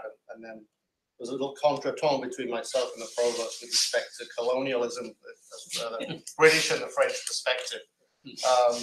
But we had to be there. But the feeling, the worry is that now we have other institutions expressing an interest in that field, and to what extent will our program be unique, or will we be encouraged to form partnerships with other institutions where we were about 2 or 3 years ahead of them? So it's a little bit interesting. It's nice to hear that both the provost and the president have developed grant opportunities for our faculty for both summer creativity grants and innovation grants. And so we're going to hear more about that, especially how we differentiate between those two grants with respect to perhaps scholarly activities versus curriculum development. Pleased to report from the provost that we've hired a new librarian after quite a while with an interim librarian who is Dawn Lowe Winston. And so just want to thank her for doing a great job going from here down to Klamath Falls at least once a month to put on the librarian hat down there. So thank you for that. We have searches that are close to closure in civil engineering and applied psychology. Others are still in process. We're also searching for a new international program director who's going to be more focused on international students as with respect to campus-wide internationalization. There's also 7 sabbatical leave decisions due on February 1st. And it was good for us to hear from 2 faculty members today on their sabbatical leave activities. Sandra Bailey talked to us about her experience being a coach for the National Institution for Learning Outcomes and Assessment. If you've ever been in higher ed, you know that assessment sometimes is not the field that you aspire to go into. So we're lucky that we have an expert in that field who enjoys it and also spends time advising other people. So sometimes you actually can't buy these people. They're really, really good. And Sandra visited 2 community colleges, one liberal arts college, led workshops for faculty and staff there. And she shared the work of OIT with respect to assessment with other folks. Went to a conference, gave a paper, and also has now been a reviewer for the Northwest Commission on Colleges and Universities for Excellence in Assessment. And this year she's been invited to go and give workshops at University of South Florida, University of Wisconsin, Rochester Institute of Technology. So it's great. So she's really going out there talking about all of the things that we're doing. The question that we asked was, well, what did you bring back for Oregon Tech? It's not just going out there and telling people what we're doing and having them copy us, but she was pleased to report that a lot of institutions are undergoing general education redesign. And so when we hear about our general education redesign, we sometimes think we're the only person on the planet thinking about that, but it's good that there are other people out there who see that as an important aspect of their development. We also heard from Joe Stewart on his sabbatical leave. He was focusing a lot on, I guess, what he would call his balance and transition between work and life. Exploring also development of online courses in tool design and renewable energy as opposed to ocean energies. And I guess it was interesting because he tested the boundaries of distance learning in terms of how remote can I get before Wi-Fi doesn't work and I can't teach online. And some of the pictures showed us he was really remote, so it was kind of funny. We had a discussion and presentation about a soon to come before us a program in data science from Professor Oberholzer and Reed. This is a program that they've been talking about for about 5 years, but they're close to being able to present a proposal to us. And I think this is a great opportunity for us to move forward. It was really interesting to show us, in essence, what data science is by doing a whole lot of data scraping, I think they called it, to get data which showed the number of jobs that there are in Portland, Seattle, San Francisco, and Reno. Right now, it's about 750 jobs in this field. The most important skill apparently is learning Python, which is 42% of the people think that's the most important thing. The closest undergraduate degree programs are in Idaho, San Francisco, and Southern California, and they're already experiencing big growth in their populations. And the job outlook for the 10 years from 2014 to 2024 is around 54%. We're within the state of Oregon, there are only 2 graduate programs at OHSU and OSU, so I think that's also a good conduit. So we're encouraging them to move forward on that front. And then last but not least, Dana Honorado talked to us about student services here at Portland Metro. And it was interesting because, of course, like most places, we do surveys of students. Her survey results were that they got 50% participation, which is almost unheard of in student surveys. You almost have to give away an iPhone with every survey to get that participation. And not just getting the responses to that, but also following up and saying, did you really mean that you wanted this? Or did you really mean that this was important to you? So that was good. It was kind of sad to hear that a lot of our students, a significant percentage, go hungry. And not just them, but also their families. And I remember that we had a meeting, it must have been about 2 years ago in this very room, where we talked about that. And I know that Trustee Ziari was very excised about that whole possibility, but I'm not sure that we're moving the needle as much as we should do, but it's good to see that there is some work being done with respect to a food pantry on that. Other things that are happening as a consequence of this survey was, as we've heard, there's a game room, there's a reflection room, which is not covered in mirrors. It's you sit down and reflect and relax, which is very important for our students. And also that the students have invested in new furniture. So the student government has spent some of their own money investing in the place that they spend a lot of time, and there is pressure to stay open long. So we've also hired recently a campus life coordinator for both international and veteran services. So we're delighted to see that. So I'm pleased to see that there's a lot more going on with respect to student life on the Portland Metro campus, and we're partnering well with the students to make things happen and changing their lives. Concludes my report. Happy to answer any more questions after the applause. Very much, Trustee Brown. Madam Chair, if I may add, Trustee Brown talked about the DPT program. I think we still have distinctive components because of solid cooperation and key partners, certainly OHSU. I want to thank Trustee Paul Stewart for his not only support in principle of DPT, but he has recently stepped up to provide monetary support for the DPT program so that we can also hire a program director in the near future. So even a couple of days ago when Provost Kulak was getting ready to send his document, I encouraged him to include renditions of the rural health building, the actual building that's coming up right now, as well as the shell infrastructure we have for DPT. So those that review the proposal know this is real. We are not simply imagining things on paper. So I want to thank you, Trustee Stewart, for your support as well. Yes, I want to echo that. I know Trustee Stewart's been involved on that. Anything you'd like to add, Paul?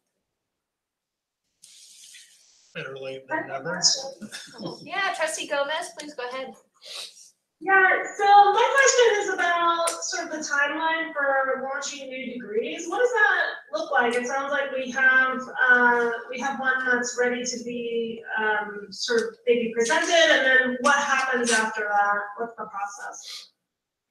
Typically, as we approved at the last meeting, the process by which degrees are approved by us, and then we send them to the HEC, and then they move forward after that point. So we're trying to accelerate the process as much as possible as far as the board's perspective is concerned, and also to try and, in essence, get ahead of that. So, for example, when we had a presentation on data science today, that's in advance of a proposal coming to us. So we kind of have a better sense about what that degree entails and what the market looks like. So we're able to, in essence, to be prepared for a discussion and not have to then come back and hit the pause button as we ask questions that need to be answered by folks on campus. Right.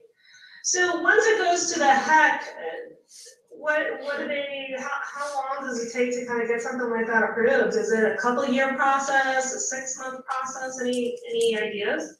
I'll put my legal hat on and say it depends.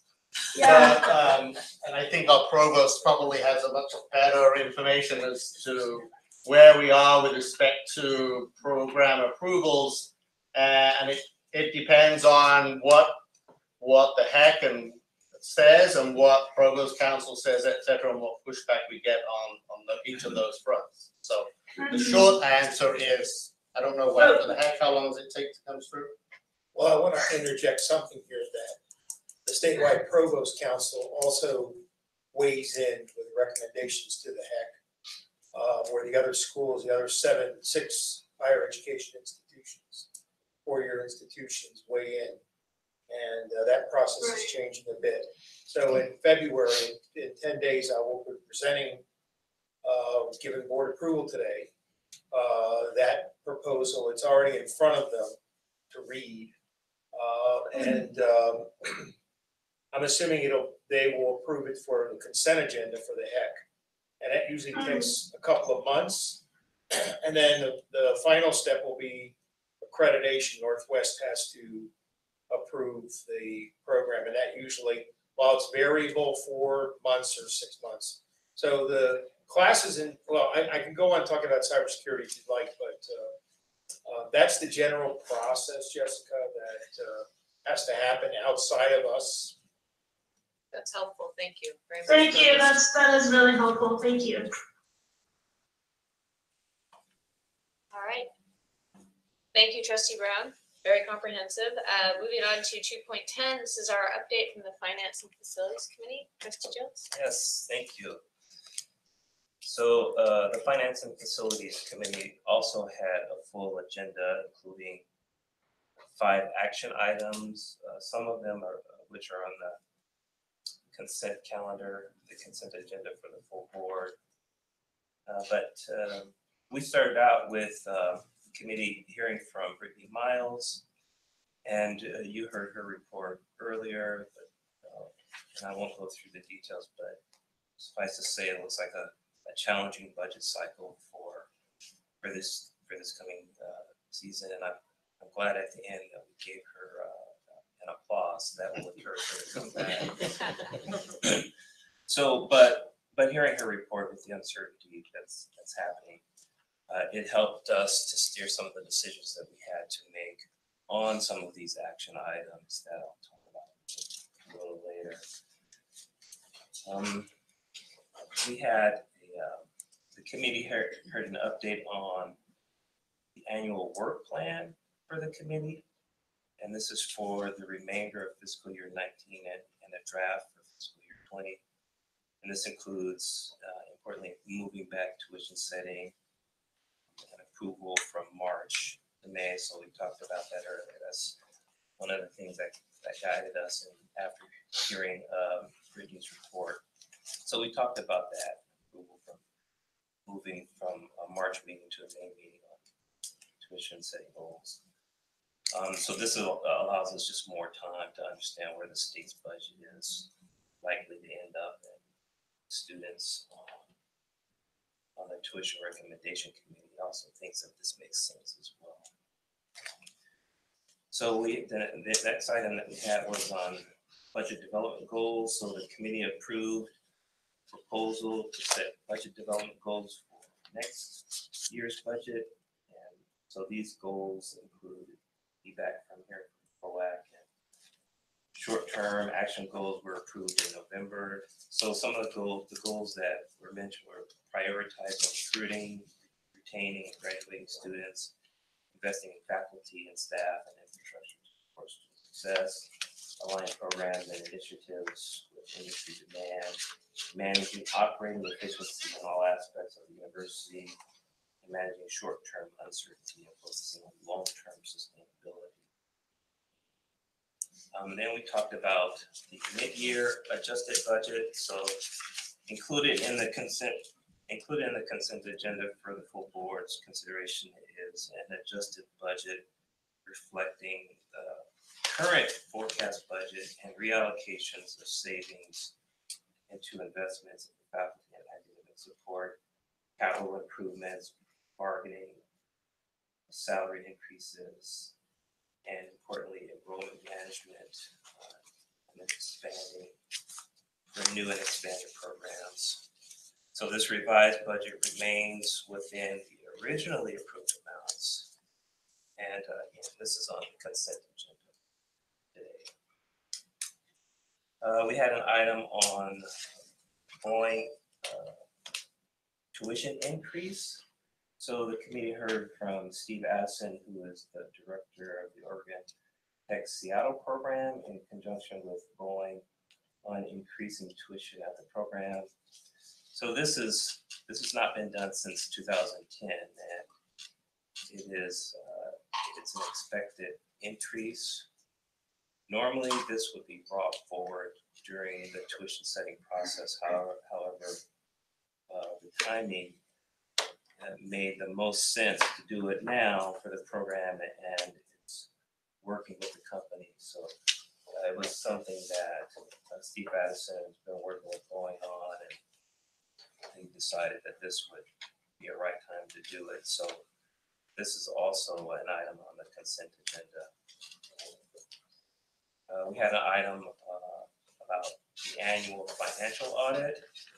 So we had Jean Bouchon from Clifton Larson Allen at our meeting. So the Finance and Facility Committee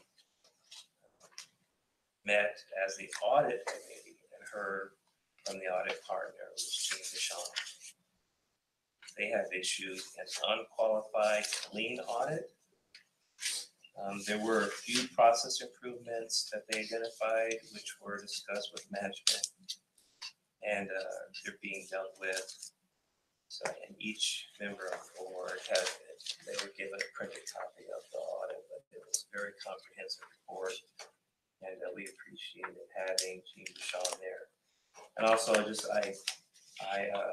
mentioned in the meeting that with the departure of Dr. Sliwa from the Finance and Facilities Committee, that I'm now taking on the role of audit and budget liaison, and I've had a couple of conversations with Clifton Larson as well as Credit Stokes over the last couple of weeks. So look forward to continuing that kind of relationship, learning a lot about that.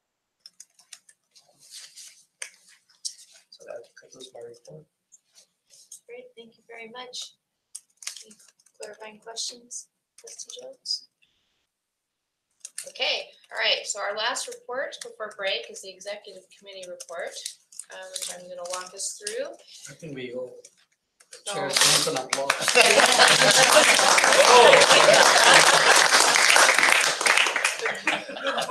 See, I don't multitask all that. Okay, so executive committee, I got to walk back through time a bit and update a bunch of policies.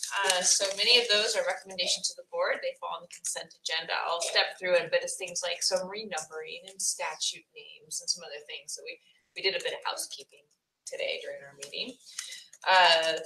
There are two items that are presently on the consent agenda that I've been asked to move to action items, and one is around the vice chair appointment, since we have an opening in our vice chair. The other is the recommendation to the governor for a trustee appointment with Mr. John Davis. So both of those our committee agreed we want to discuss in full with the board. The other items that came out of our meeting today were to discuss a new trustee appointment to the committee. So we talked about Trustee Starr being assigned to the Finance and Facilities Committee based on his background and his enthusiasm for said committee focus. We also recommend to the board the reappointment of two of our board members that are up. Let me just Yes, to trustee Rust and trustee Mason, because both came out of the board with partial terms. So our committee has recommended to the board to approve us putting them forward to the governor for full terms. So many thanks to both of you for being continuing willingness to serve. All right. We also discussed a change to one of our policies on delegation of authority. In this particular example, it's a simple shift where at the time we did this policy on authority, we did not include general counsel because we didn't have internal general counsel at the time. So the executive committee is recommending that we modify section 1.3 of the board policy on delegation of authority that identifies positions that are directly responsible to the board in relation to board business. So currently the vice president of finance and administration and the board secretary report to the board, and we're adding the general counsel as an additional member of that. So that is on the consent agenda, excuse me. We also had a discussion and recommendation for full board adoption of amendments. The board policy on categories of authority. And categories of authority essentially was correcting the ORS numbers. So no change to the intent of our policy, but simply updating the numbers to be consistent with the statute. Let's see, we also talked about amendments to the board bylaws. And that, excuse me just a second, I just want to skip over to it. There was some timing with respect to how we met. So in the original bylaws, we had to meet every quarter.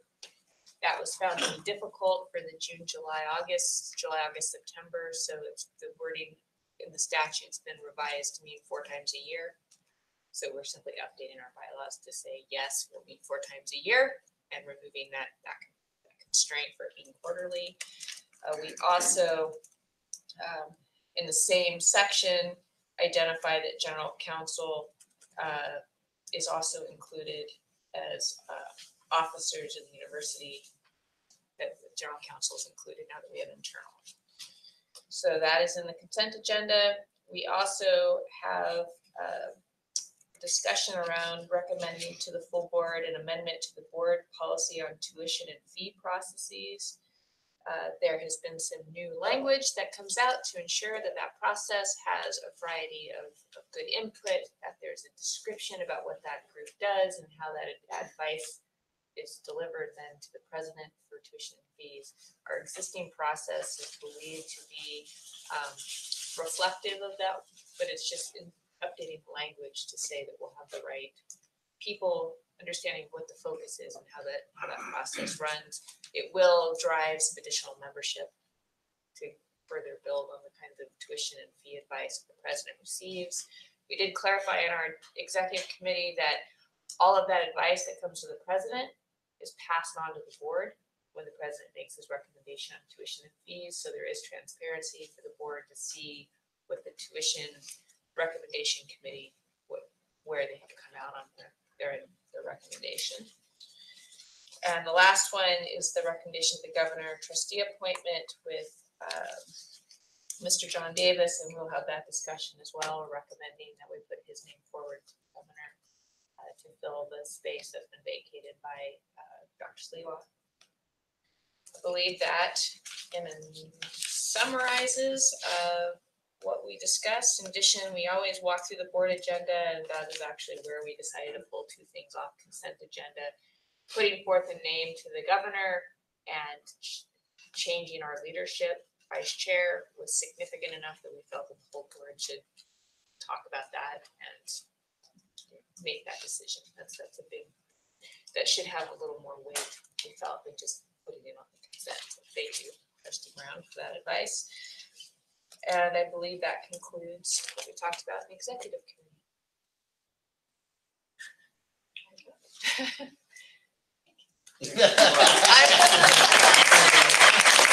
Thank you.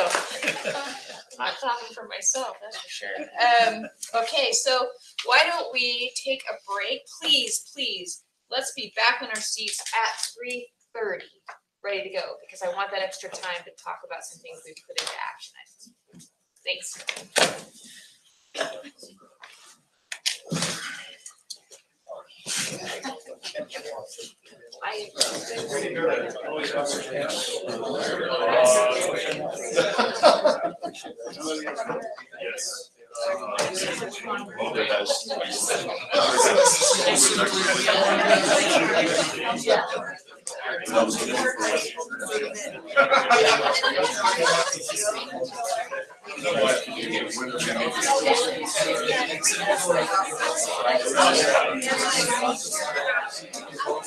Yeah.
start again. Thank you, everybody, for making the break quick. This afternoon should be a lot of fun. We got a lot of good stuff to do. All right, so. Their idea of fun is a little different than yours. Given Trustee Hill's giggle. Here comes the enthusiasm. Good, okay. All right, so first thing is our consent agenda. So I am moving item 3.3 off of there, and there's actually an item that was supposed to be on here, which was recommending the government appointment John Davis as an at-large trustee. That will be on the action item, as well as a recommendation for the reappointment for those folks will be on the action item. So right now, we're looking at consent agenda of 3.1, 3.2, and 3.4 through 3.10. Anybody want to pull any of those things? I would make a motion that we pull that, we need to, Yes, with those adjustments as you outlined. thank you. A second? Okay, any discussion? All those in favor say aye. Aye. Opposed, say nay. Anybody abstaining? Okay, motion carries. Thank you. All right, so let's just take those in order. So I am going to start with item 3.3, approval of the appointment of vice chair. So as you know, we had our vice chair position was vacated when trustee Sliwa resigned recently from the board. Our executive committee met, and the recommendation is to advance, a recommendation to the board is to approve trustee Jessica Gomez as our new vice chair.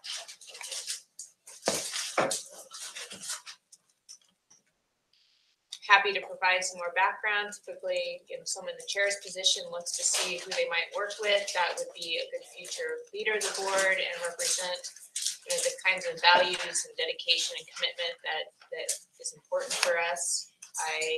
I've worked with Jessica in the past on another board, which she actually left not too soon after because she didn't feel like they were doing a whole lot, and in a sense she stays where she feels she can contribute and where there's excitement. So that, just having known her a long time now, that fed into some of my thoughts when I brought forward the recommendation.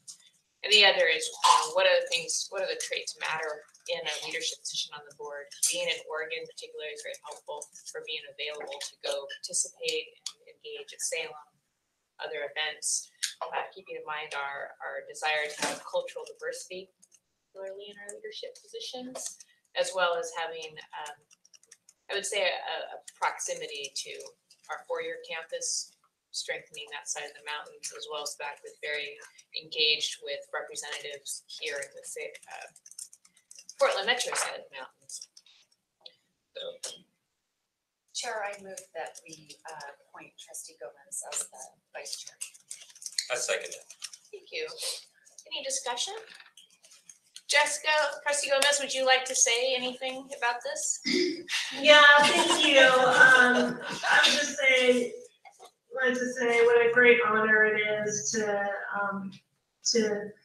serve the board and to serve in this new role. I think our institution is doing a lot. We have a lot going on. I'm excited about where we're going, and I look forward to working through all the great stuff and all the little tricky things along the way as well. And don't take a deep sigh yet or a breath of relief yet. I'll be calling on each of you, I'm sure, through this process as I get to know a little bit more about how the executive committee works and the things that I need to learn in order to serve the board the best. That's great. Thank you, trustee Gomez. Thing I will add is our former vice chair had made it clear that he didn't have any intention of being chair. That being said, our bylaws were written such that the idea is that the vice chair succeeds into the chair position at such time as the chair either decides that it's a good transition point or you all decide it's a good transition point. So the vice chair and I then would work together on the timing for transition and communicate. So just want to make sure that was clear, that we now have some visibility in leadership for the board which I'm personally very excited about. I think that's important for us. So, all right, any other discussion? Yeah, Jessica, oh, I'm sorry. Mine's very brief, I can be brief. I just might add that another, I think potential or definitely another strength of trustee Gomez is she is very skilled with navigating Salem. And I think that that's a really important attribute of somebody that is in the leadership role as you have been as well. And so I just, I think that's a very good fit to have somebody that's very comfortable and confident working in Salem as well. Yeah, Jessica, I want to thank you for your willingness to take on this new role. Just from working with you on the Finance and Facilities Committee, I just understand the knowledge and the energy and just the insight that you bring not only to the committee, to the board. So thank you.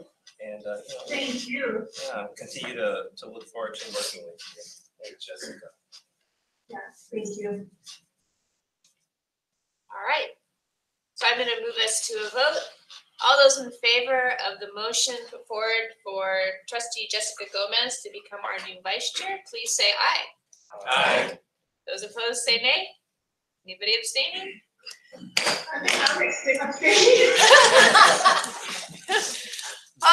Perfect. Motion carries. Welcome, Jessica. I am super excited to have you as vice chair. I'm excited as well. Thank you.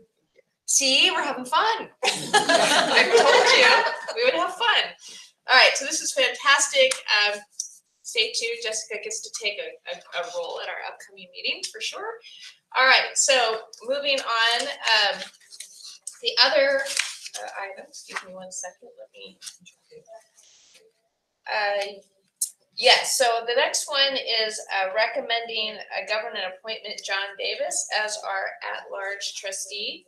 So as you know, we typically look to find somebody as we need to fill vacant positions that has the right virtues, values, background, experiences to help keep our board balanced from, so we have a good perspective and a wide range of opinions. And this board's very collegial with each other. That being said, we also have some very different opinions. So continuing to support that is important. Mr. Davis has been helpful to the institution in many ways for several years. Dr. Nagi, do you mind reiterating to the board some of the reasons why you recommended him as the next trustee? First of all, I got to meet Mr. Davis as a member of the President's Search Committee early on when I came to interview here. I could clearly tell he had the best interests of Oregon Tech then, and since then he has been a great friend and colleague in many ways. And then we encouraged him to join the foundation board. So he joined the foundation board, I'm not exactly sure when, several months ago.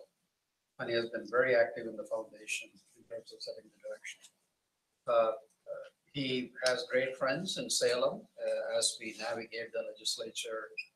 He, having served as a member of the legislature a couple of years ago, and he continues to have a lot of friends in there. He has friends on both sides of the aisle, him being the reasonable person he is. So I think someone who believes in what Oregon Tech is, our mission and vision, who is willing to work tirelessly, even without any formal affiliation. I think he will be a great asset on our board, and he truly cares about Oregon Tech, our students. So I was delighted to nominate him, and I thank the executive committee for endorsing that nomination. Can I have a motion, please? Move to appoint Mr. Davis to become a trustee of Oregon Institute of Technology and put his name forward to the governor. Second. Great, so the motion will say that we're recommending to the governor. Okay. All right, and you seconded. Any other conversation? I think, as we talked about at lunchtime, that John is multifaceted. He served well on the President's Search Committee, but also his time in Salem is going to be invaluable to us, not just because of his knowledge of various discussions with respect to higher education, especially during the transition that formed the HEC and formed us, frankly, but also the connections that he still has is been great for us. And he is engaged in Wilsonville, and I remember the first time that I met him when we had a meeting here and we invited the local representatives to come, and he came and he was engaged. He wanted to know a lot more and also spoke glowingly about the impact that we had. So it's good to have that voice on our side. Okay, thank you very much. All right, all those in favor of the motion, please say aye. Aye. Opposed, say nay. Thank you, Vice Chair. Those opposed, say nay. Anybody abstaining? All right, motion carries. Thank you very much. Let's look forward to this next piece. We'll see what happens with the governor's office next. All right, those two. All right. The last one is an action to recommend trustees for reappointment. Let me go to the motion here and read it. 3.3. All right, so the executive committee made a motion to recommend the full board recommend the governor to reappoint trustees Mason and Rust. I make that motion. Second. Any discussion? Super happy they're willing to continue. Thank you, thank you. You know, just in particular, our health sciences side of the house. We have to keep our board strong at both engineering and health sciences, so thank you, Trustee Mason. I think we should now follow the softball team, so we'll have our regular. That's right. All right, so all those in favor of the recommending the governor the reappointment of trustees Mason and Rust, please say aye. Aye. Opposed, say nay. Anybody abstaining? Motion carries. Okay, let me look at this. So, Madam Secretary, have I now captured all of those extra items that we did and did it well? Thank you. Welcome. Okay, moving on. So that concludes section 4 action items, and now we have the remainder of our meeting is starting with section 5. We have 4 very interesting discussion items. So our first 5.1, we have a presentation, bias in emergency medical services with Associate Professor and Program Director Jamie Kennel. Thank you for joining us. Thank you. Madam Chair, may I say a few words? Please do. I had the pleasure of meeting Jamie a few weeks ago. For the first time in person, we sat down, talked a little bit. He obviously is going to present his research, and I will say Oregon Tech got the national landscape with the kind of work he has done. And he was recently in the National Public Radio, or going to be. Well, so and I also, in getting to know him, I said, Jamie, you have to be the Steve Jobs of Oregon Tech. And every time I meet somebody new, spend some time, I discover all these unique talents they have. Jamie has a very interesting background. He got his undergraduate degree perhaps in business at Ferris State University in Michigan. And then he did his fixed wing aircraft training at different levels at Embry-Riddle University. That's where he got his graduate degree. And then he worked in the business consulting world for a while, and then he tried to find himself in different ways. And I don't know if he met Dalai Lama or not, but he did something very close. And then he decided this is what his calling is. So I believe he also got a degree in EMS. And then now he serves as chair and program director. So this is such a delight to have Jamie join us today to share his research. And even a couple of days ago, there was opinion by the Oregon Health Authority head, I believe, an Oregonian. And I know he and Di partner on many things, so it's a pleasure to have you here today. Thank you for sharing your research. I love the diversity of your days. The little bit that I've caught, and now I get to jump into the middle of it. So thanks for carving out a little bit of time. So I'm gonna jump right in. There's a lot to talk about. I've got 15 minutes, so I'm gonna try to be brief and hit some of the high points here. And I think some of the points that you'll be interested in, which is how can we replicate this here at OIT, some of this press that this research has received. So as Dr. Nagy said, I'm the chair of the EMS department, which is Emergency Medical Services. So we train anybody that wants to become a firefighter or an EMT or a paramedic. We're one of the programs that's jointly offered with OHSU. Also, very important, I'm on sabbatical. I'm halfway through it, which is a great luxury. All right, so first, as many of you in the room are probably familiar with, what we're going to talk about is race, just briefly. And race has influence in so many areas. It influences the likelihood that we are to live when we're born. It influences where we go to school. It influences who our friends are. It influences who we marry. It influences what neighborhood we live in. It influences what college we go to, our education, our income. It also influences healthcare in many ways and health in many ways. My particular area of research is how it impacts healthcare, in particular, emergency medical services care. So when you call 911, the team of medical professionals that come to help you on site at your home or on the freeway, and how race influences that care. So within healthcare in general, we know that for racial minorities, they receive a lower quality of healthcare. All other things being equal, it's been shown through hundreds of studies now. When they complain about the same issue or have the same medical condition, they receive a lower quality of care. But what's not known is if that also takes place in emergency medical services. There's a variety of reasons why that's not been understood very well yet. So my particular research was looking at, does this take place in emergency medical services? And if so, what's the severity of it? What's the likelihood of it? And eventually, hopefully, we can get to the point to understanding it well enough that we can start to think about some interventions.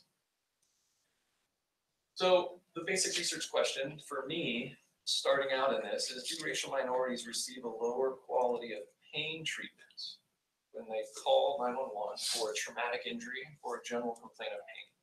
So this is primarily people that call because they are doing crazy things, like they're on a ladder with one of these chainsaws on a stick, and they happen to be drinking, and they cut their branch and they fall, and there's injuries. And when 911 shows up, how well are they treated? And I'm only asking really about two questions here.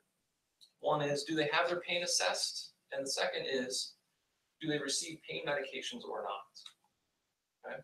So I looked at specifically in Oregon from 2015 to 2017, all of the EMS medical charts. There's 104,000 EMS medical charts available through Oregon Health Authority that you can request access to, and you have to jump through a bunch of IRB hoops in a number of different places, as you might imagine and want to know.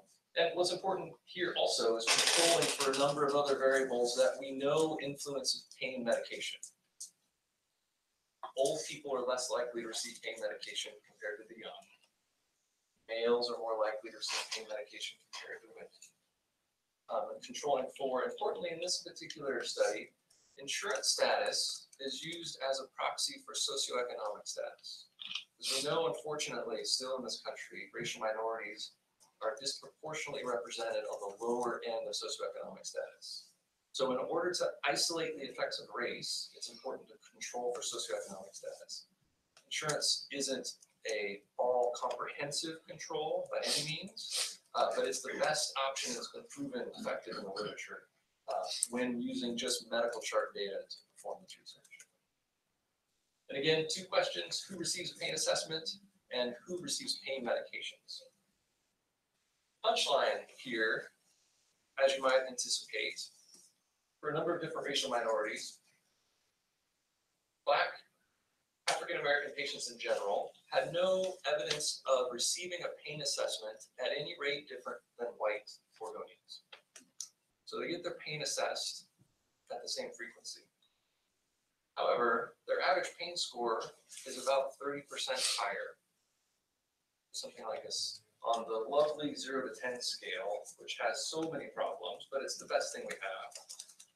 Their pain score was about 6.3 for African Americans, and for whites in the sample, this was about 3.4.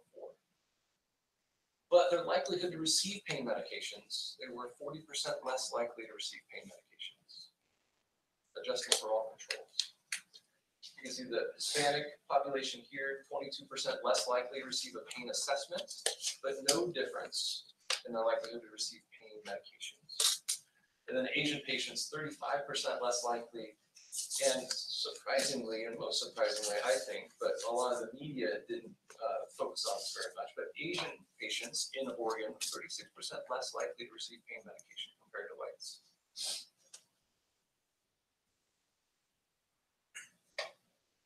So through DIE's leadership, this was a Oregon Health Authority funded report that was grant funded through a Medicare federal grant for me to do this work. And it's publicly available on Oregon Health Authority's site. And so Di and I decided to do a press release around this because there's obviously this is a very timely topic. So under Di's leadership, she worked and we collaborated with our partners at OHSU and the Oregon Health Authority and issued a joint press release talking about the research. And every day now, the press is growing. So as of now, there's 54 national media outlets that have picked up the story and have run it in some form or fashion. There's been a lot of press locally about it, and then NPR about 2 weeks ago picked it up, and then it went national to a lot of NPR affiliates around the country. Yeah, this was about 10 or 11 days ago at this point.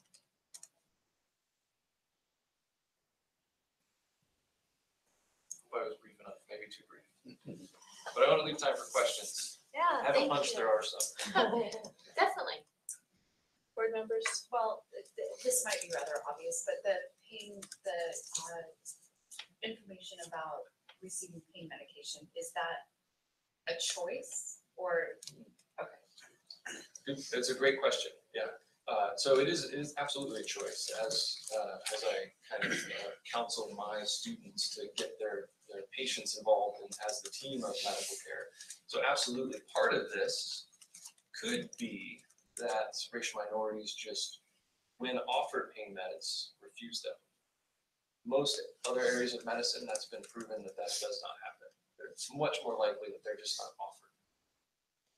There's a variety of mechanisms behind some of this that have been researched by other scholars that suggest some things like there is still, unfortunately, a false belief that racial minorities, particularly African Americans, their physiology is different than whites. And that difference may justify a white medical provider's belief in not offering pain medications. There's a number of other mechanisms that may also be at play here, which is not something I studied. I'm looking at the detection of disparities at this point. So Good questions. the offering of pain medication, that's at the EMT level, that's not after the hospital went into treatment, that's just on site. Yep, that's exactly right. That's exactly right. And that's also an excellent point in that emergency medical services has evolved largely to a point where 95% of all of the procedures that are capable of being done in the emergency room can be done right here in the boardroom. And so there's a lot of care that's rendered on scene prior to transporting or during transport. So yes, this is all pain medications on site prior to hospital arrival. Have you ever compared that with once they're admitted? And does it come out the same way? Pretty similar to most emergency departments that have studied racial disparities. Yeah. Trustee Gomez? Question. Yes.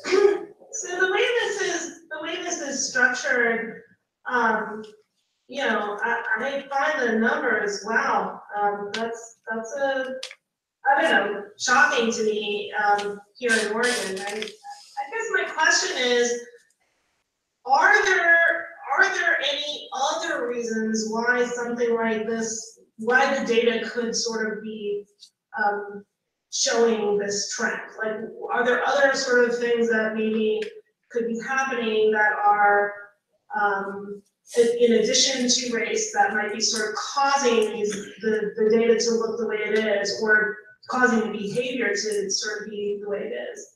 I mean, you mentioned sort of that there's no way to tell if someone is denying medication, but then the other trends that have sort of been plotted really don't show any differences. So that's interesting also. It's a difficult question to answer in that are there confounders that are not accounted for? And it should always be considered. I guess the thing that I think about are there's a large body of literature that has very similar results. And it's unlikely that all of us are missing some obvious confounder that might explain this. But certainly something that we should always consider, that maybe what we're isolating is not the thing that's being studied. I guess related, I'm just curious, to what extent were you able to slice the data to see if those trends were consistent or varied based on urban versus rural, or any other, where it narrows down a little bit more as to where the disparity is really happening? That could get kind of, maybe there's good elements where the disparity is not happening. I don't know if you saw anything. Yeah, so I did take a look at urban versus rural. The Office of Rural Health is very interested in this also. And there's, as you might imagine, very few racial minorities that live in rural settings. So the numbers were so small to detect much of a difference. Right. So there wasn't enough data to have the horsepower to see if it was consistent to urban settings or not in Oregon. I have done national studies on the same data, and it's largely similar, the racial disparity in an urban versus rural setting across the country. Yeah, how it may differ in Oregon, it's definitely possible. Yeah. Yes, sir. Have you been able to present your data to EMS workers, and what has their reaction been? Yeah, good question. I have some in a controlled setting under my own power, some through the media locally, which has a fascinating filter on what they choose to focus on. And I kind of attribute it to the stages of grief, that there's been a lot of kind of denial and anger that many providers are working through, because at face value, I think they think that the head of this department has just now determined that all EMS providers in Oregon are racists. And that's not what I'm saying. But if you don't read the study, that may be something you draw a conclusion for. So this has generated a lot of industry outreach to me to help agencies, most of the large agencies in the state, try to wrap their head around this space. This is a brand new space for them. Hospitals are much more advanced in this area. EMS agencies are they're just getting started, and the language is difficult. It's obviously a very sensitive topic. So the leadership are very interested in understanding if it takes place in their organization. And we're being very sensitive about how we may roll it out to frontline providers, because it's often mishandled. And honestly, some of the mechanisms at play might not be at the provider level exclusively. There's very, very much some patient level contributions, as was alluded to here, as well as some institutional level contributions. We know that hospitals in socioeconomically deprived areas where racial minorities tend to have strong presence, they're under-resourced, and they are only able to provide a certain level of care compared to other hospitals that are in more urban settings, more white settings. So there's an institutional contribution that may be at play here for EMS institutions that may be outside of the provider's discretion. Well, and that to me is, given Trustee Gomez's question about a confounding factor, if there are areas where it's more predominantly non-white and they have only 10 vials, then it's not a race thing in my opinion then. It's a result of the fact that they only have 10, that they might only give them out in the worst cases, not because there was 3 that were non-white and 3 that were, and they made sure. So I'm curious how you deal with that in your research, because that to me would be a valid, it's not race at all, it's lack of resources. Yeah, so my training is in medical sociology, and so to me, how I view that is there's an institutional race factor, and the race or the socioeconomic status, if I can control for that at the institutional level, which is a tricky thing, may be influencing the quality of supplies at institutions that treat racial minority populations. And so in that way, race is contributing still. What is important, I think, to your comment also is this research doesn't suggest provider level decisions are the only mechanism. It is only suggesting that there are disparities happening in the system. Institution is one contribution, and race certainly has an influence over institutions. But provider level is also likely at play here.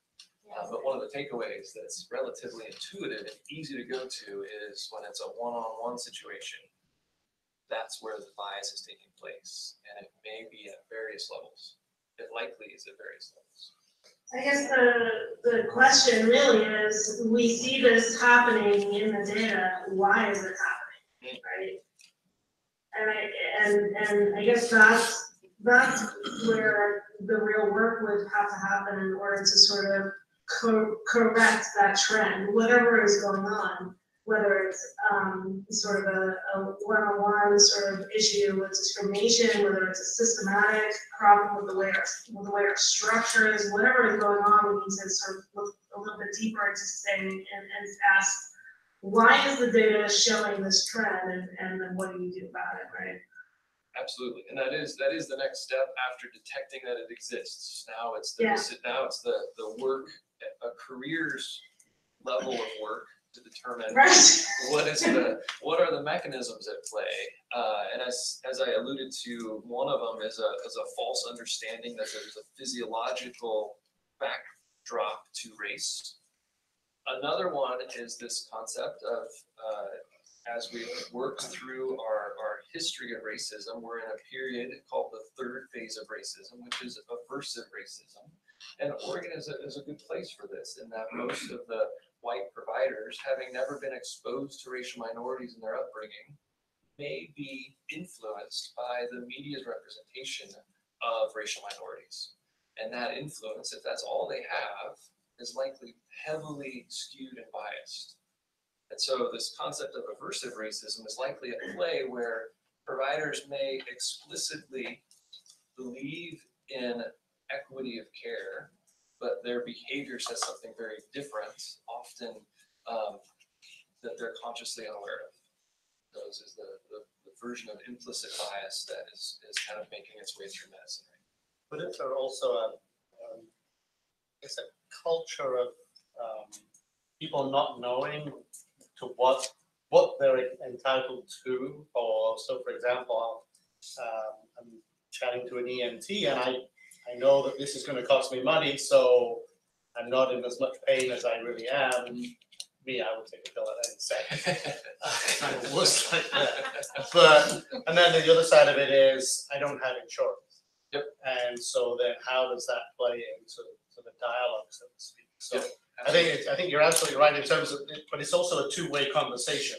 Yep. So how would you then, going forward, try to decouple the directional traffic, if you will, the communications? Yeah, it's an excellent question. There's known, part of that is that there's known medical distrust for racial minorities when they engage in healthcare. And so they are known not to be strong advocates for themselves, which may be part of this message. Also, an easy way to control for that is looking at like patients with similar insurance status. So if they both have private insurance status, where theoretically money is less important at that stage, still there's a disparity. And interestingly, the disparity grows as you move up the socioeconomic ladder.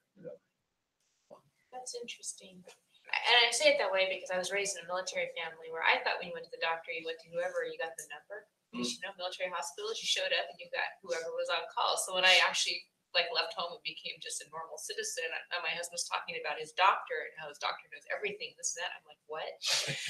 And it is not normal for me to walk in and insist on things because that's not how I was raised. Now, I'm not saying that's the same situation as some of our diverse population experiences, but it is different than a lot of my Caucasian friends who demand things when they talk to the doctor. Like they have a right to things. They would demand pain meds.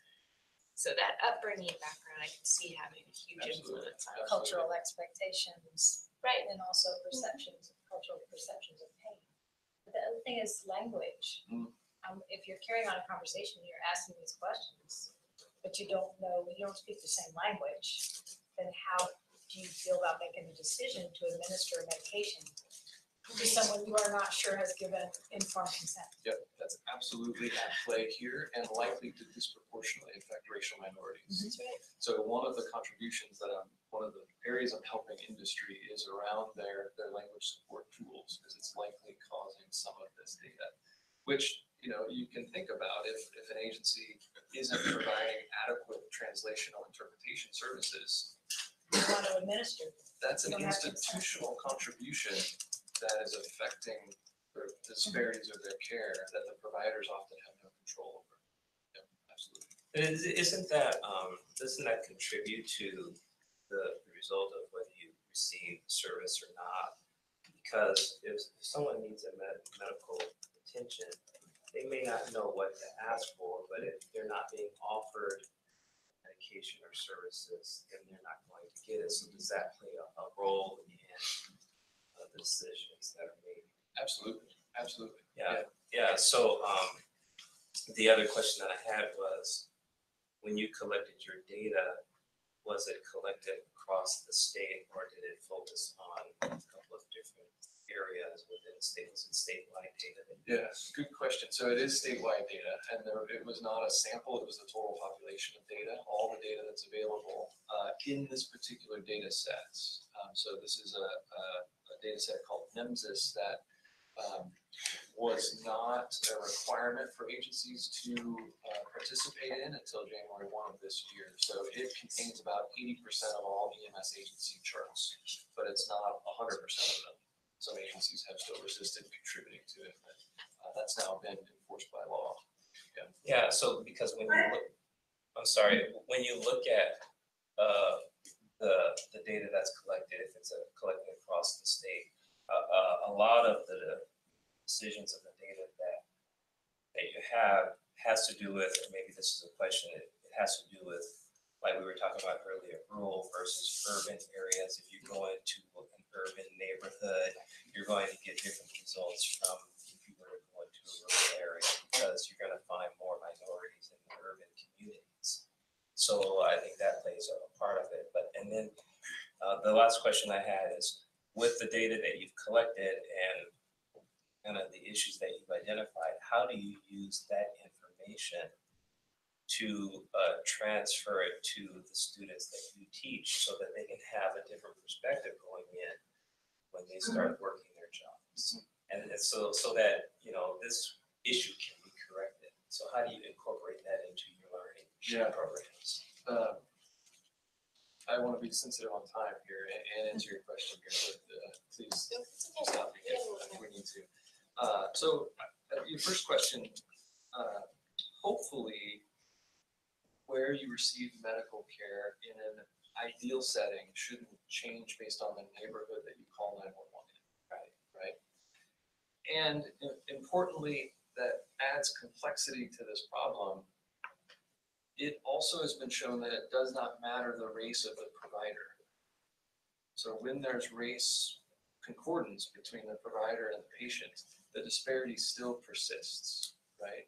Speaking to a systematic institutional problem rather than a purely bad apple way of thinking. The second question, which is excellent, and what I've been working on for the last couple of years, is most of our paramedic students and our EMT students come here, and most programs are largely clinical training. And we are pushing on the boundaries of that to make sure that they get more of a public health understanding of medicine and of healthcare, so that they have an awareness that this is even on their radar, that they may be exposed to and may be participating in delivering disparate care, and what they can do as providers to try to make sure that one, they don't get themselves in a situation where they do this on their own volition, but also that they take institutions to work for where this is important, where they have trainings around it, where they see it as valuable, and they're openly and transparent, visible about it. Yeah. So there's a number of different aspects that we're trying to address. Jimmy, do you think the type of injury influenced the interaction?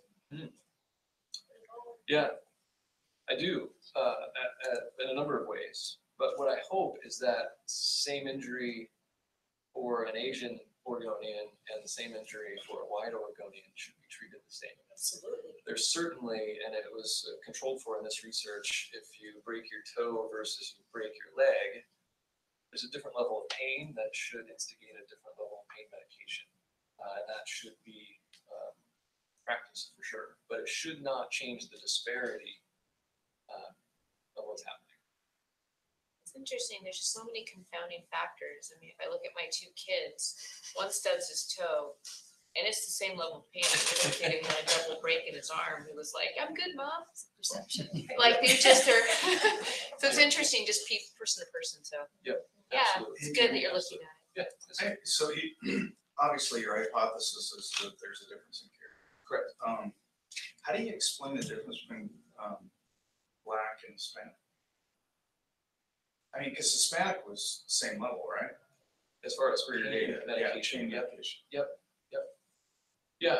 because that kind of falls out of your, what you're referring to as socioeconomic and rural and urban, because, so I'm just curious if you looked at that. I have not thought about that much.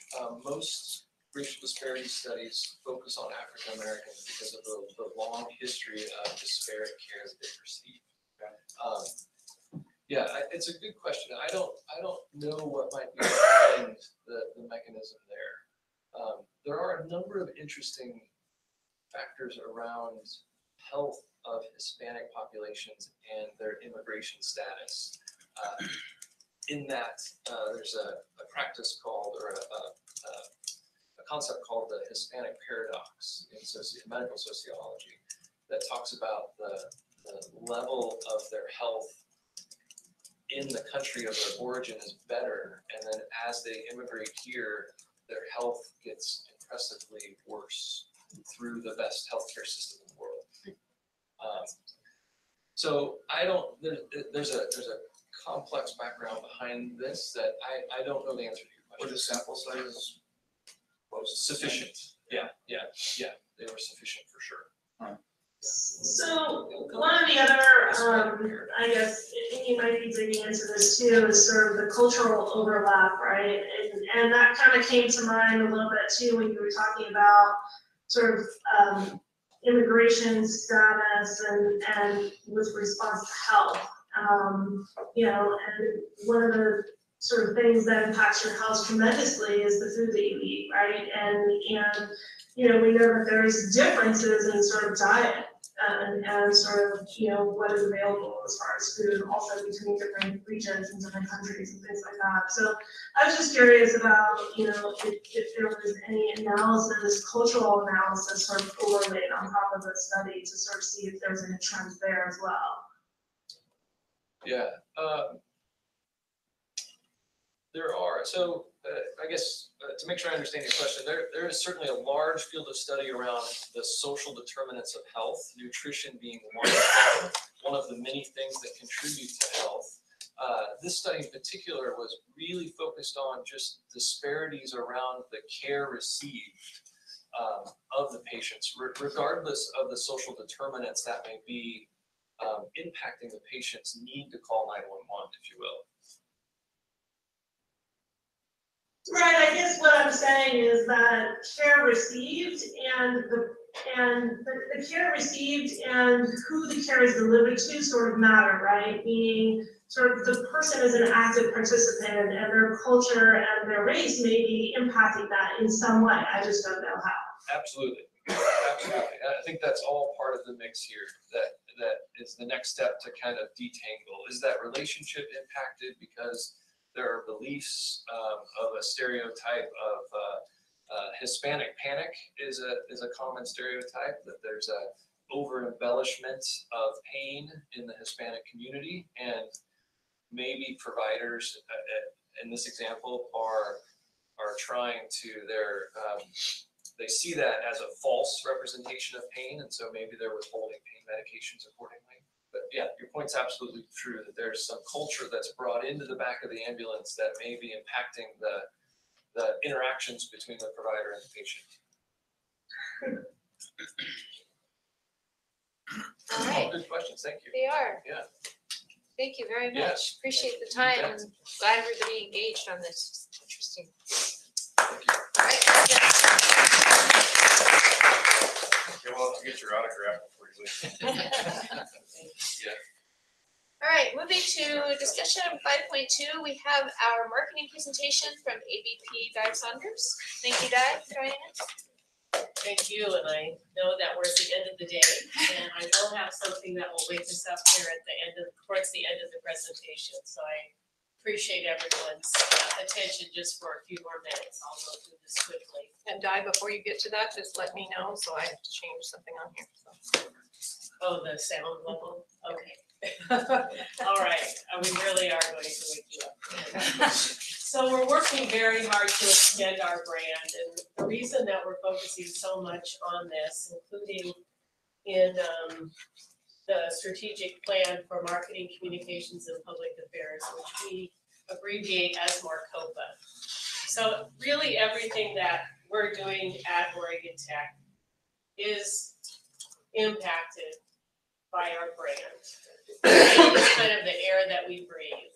If students don't know who we are, they are not attracted to come to Oregon Tech.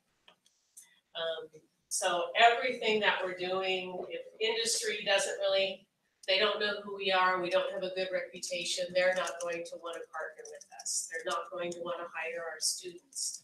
So everything that we're doing revolves around our reputational equity. And so that's what our strategic plan, we do a 2-year plan for Marcopa. And because all of these things really do take longer, brand is not something that you change overnight. So we're really trying to have a consistent strategy over time that will improve our brand. So the strategic plan components that I'll work through very, very quickly today, it's really trying to leverage the brand equity that we have now, to build on that and to figure out the best ways to extend that brand. And I have talked about this before, that we have these amazing kudos and success rates at Oregon Tech, 97% success rate. Our students make on average, $58,000 a year when they get out. But if no one knows who you are and your brand isn't strong, those aren't sticky pieces of information. We don't have credibility, people might think, yeah, right, I wonder where they got that information from. So it's really important to have that strong brand, which bolsters everything we're doing and everything we're saying. So that's a big piece of the strategic plan. So everything that we're doing, whether it's advertising and sponsorship, which we're doing more of and doing more intentionally around. Also, our leadership and Oregon Tech's profile. I'll give you some examples of what we're doing to really be known as a thought leader under Dr. Nagy's leadership and getting him out there more, and really trying to distinguish ourselves from the pack. We're a polytechnic, we're the only one in the state. How do we distinguish ourselves, build credibility and worth, and have that brand value? We have 4 goals right now. I'm not going to go through these in detail, I do have copies of our strategic plan that have a lot of tactics that we're not going to cover today. So if anyone's interested, I can email that to you, and I have a couple of hard copies as well. But the first piece is that reputational capital, and you'll see this theme of branding throughout the strategic plan.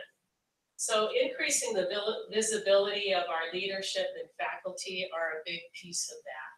And our faculty's reputation is excellent at Oregon Tech, but we're not as known as we need to be. And I'll give you a couple of examples later on of things that we're trying to do to raise that profile.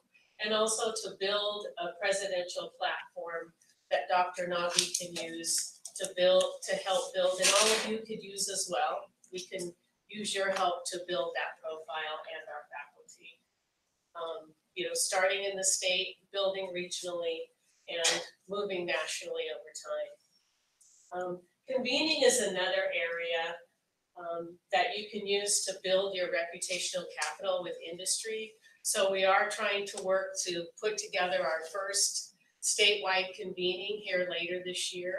And that's really around renewable energy engineering and our environmental science expertise. So you're bringing in industry, you're bringing in other institutions, and also not just our own faculty speaking at that convening, but having our students there, bringing in some other national experts, and really beginning to be seen as having that expertise beyond our programs. And then, you know, extending our name recognition through some ways that I'll talk about in a second. The website, we really need to redevelop and redesign it. It's the key portal through which our students come into Oregon Tech.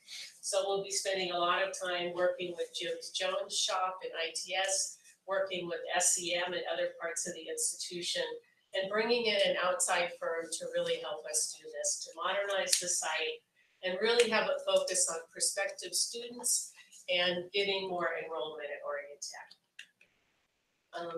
So you'll keep hearing brand. Brand is kind of the era that we're reading right now at Oregon Tech. Besides the external things we'll do, and I'll give you a couple of examples, we really need to work internally as well, so that everyone knows, you know, don't use the old logo, and we like to say Oregon Tech and not OIT. You know, I did have to do a logo intervention in December. We had the ability to be on ABC News, the Portland affiliate for ABC. And one of our MLS faculty, we're going to talk about these DNA kits that people buy each other for Christmas, 23andMe and all of that. And so it was just before the camera started to roll, and I noticed he had a lapel pin with the old logo on it that we haven't used for about 8 years. So I said, stop. And I pulled that off and gave him one of these, and so we were fine. But all of that stuff is important. You think about Amazon or, you know, FedEx or any other large company, they don't have like a lot of old logos around that they're still using. And it might seem like not a big deal, but all that stuff is a factor in what makes your brand strong. We have infrastructure development in Maricopa that we need to build so we can best support strategic enrollment management. So we're doing a lot of that as well. I won't go into a lot of detail, but for example, we really need to build up our photo and video library. So we're working on those types of things too. And just being, you know, working more closely with Erica's shop. As she mentioned, she has a marketing person in her area now. And so we're able to kind of share the load on what we're doing and collaborate in that regard. I did bring all of these examples in, and Erica showed you a slide as well. We really worked hard so that we have a brand, so that you're starting to, anything that you get from Oregon Tech, you know that it's from Oregon Tech. So we have a common look and feel to our materials now. So just a couple of examples of things that we have been doing that we'll be doing more of in the strategic plan as well. And the leadership platform is one of those. So we're trying to come up with a very, very unique way of talking about our polytechnic model and really how it's meeting the needs of today's students. And not the same thing that everyone else is saying. You really have to find that niche of things that nobody else is necessarily talking about. And the day after Christmas, you may have seen it, but Dr. Nagy had an op-ed that was in the Oregonian. And I do have copies if you haven't read this. And basically this is saying, you know, today's student isn't yesterday's student. Really have to adapt your model to what students need. Students have a lot of debt load. The millennials and the Gen Zs saw their parents go through a lot of problems during the recession. They saw their parents lose jobs, sometimes lose their homes. There were money issues in the family. So this generation is really influenced by that. You know, they do care about money, but they're also practical and they want to follow their passion. So how do you develop a curriculum and a pedagogy that matches that? Well, we already do that at Oregon Tech. And so we need to more and more get that word out. But basically the op-ed was saying, we're meeting the needs of today's students. And yeah, liberal arts colleges are great too, and we need those and, you know, X, Y, Z. And then we were able to put in kind of an Oregon Tech commercial at the end, which you can't have it too focused on your institution if you want to get published in an opinion piece. So we're doing more and more of this. We also are able to get our faculty out. There have been several opinion pieces on our faculty. I heard a piece on NPR about suicide in rural areas and how farmers have some of the highest suicide rates in the country. So the marriage and family therapy came to me and they're like, we need to get more students. How can we do some marketing? I said, hey, let's kind of grab on this national thing that's floating around right now. Got them to write an op-ed piece. We got that printed in the Portland Business Journal about issues that are happening in rural Oregon that we need to be paying attention to. And then one of the leaders in that area also got on JPR down in Ashland, and that covers the whole area of Southern Oregon and Northern California. So really trying to pick out what are those unique areas of expertise that we have at Oregon Tech, and how do we raise the profile of our faculty as well. We're doing a lot of advertising. I won't go into too much detail, but all of the advertising is really both to drive leads so that Erica and her team have more people coming into our website who are converting, meaning asking for information or actually applying. And it's an accelerant on a lot of the stuff that the recruiters are doing. So what we're able to do now is to build a geofence around a school. So if we know that Erica's team is at XYZ high school, we actually build a geofence around that and we advertise to the students before, during, and after the recruiters are there. So while they're hearing about Oregon Tech on their Instagram and Snapchat, oh, they're seeing, you know, Oregon Tech ads are popping up. So it is, you know, kind of scary that we can do that type of granular advertising now, but we can. So we're working on that. And then we do the, you know, organic Google searches are still the way that most people find us. So we're also doing banner ads on Google, and then we can attach tracking pixels to people when they come to our site and continue to retarget. Yeah, I know, it's scary. We're getting a lot more higher profile earned media. And earned media just means that you're not paying for it like you do advertising. And Jamie talked about his study, and we really focused hard. Again, what I try to look for and what my colleagues look for, what's unique that's going on at Oregon Tech that will raise the interest of the media. So because I know a lot of folks at OPB, I knew that they would be interested in Jamie's research. So we got him on a live program that they do, Think Out Loud, on OPB, and then we also got Christian Fodenbensel, did a long-term, he spent 2 months on Jamie's story, and he got it on national NPR, and that was syndicated pretty much in every single state and their public radio station. We've also been, you know, in the daily paper in, you know, Chicago and all across the country has picked up this piece. So the earned media, we're getting more stories in the Portland area as well. We're lucky we have a great paper in Klamath Falls, and they pick up pretty much everything that's going on, but we didn't have as much of a profile in Portland. So ABC loves us. We've had 3 stories on the ABC affiliate in Portland in the last 3 months. So we're really starting to become known and getting more attention in that way. We're also doing a lot of work on our degree websites so that we're distinguishing our degrees from the pack. Other types of branding strategies, we didn't really have a capabilities piece. I showed you that one last year that we developed.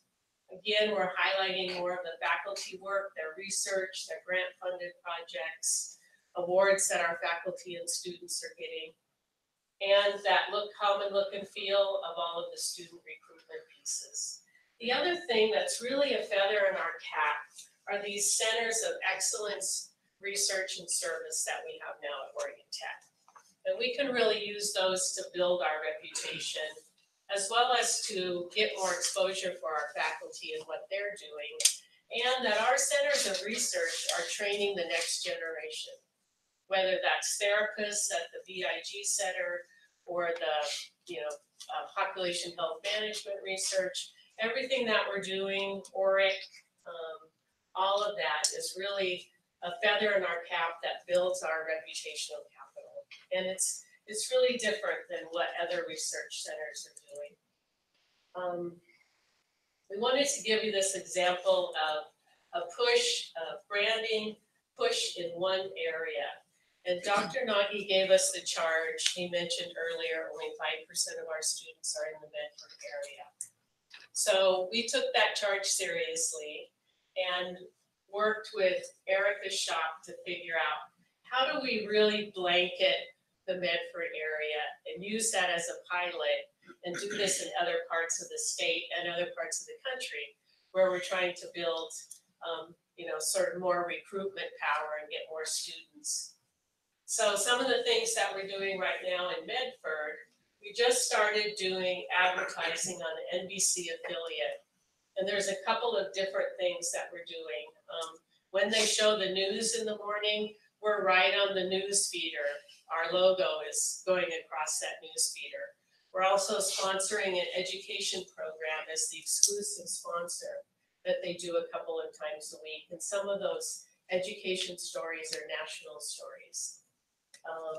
And they also do a Did You Know segment, and they bring up all of this information and kudos about Oregon Tech.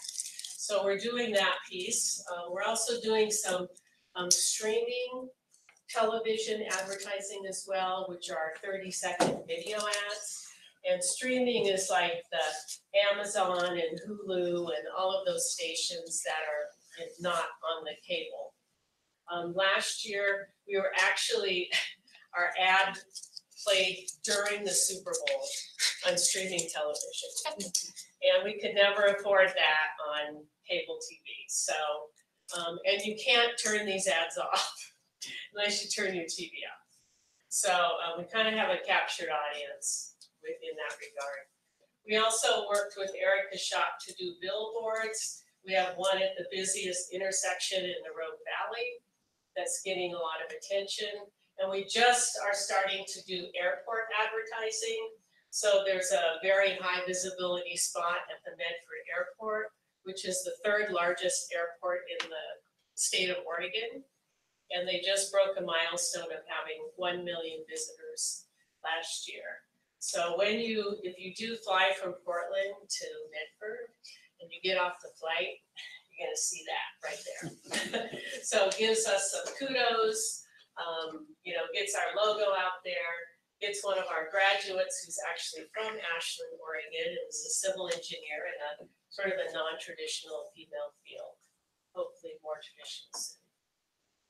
The other thing that's helping us is the Higher Ed Consortium that Dr. Nagy talked to you about earlier today.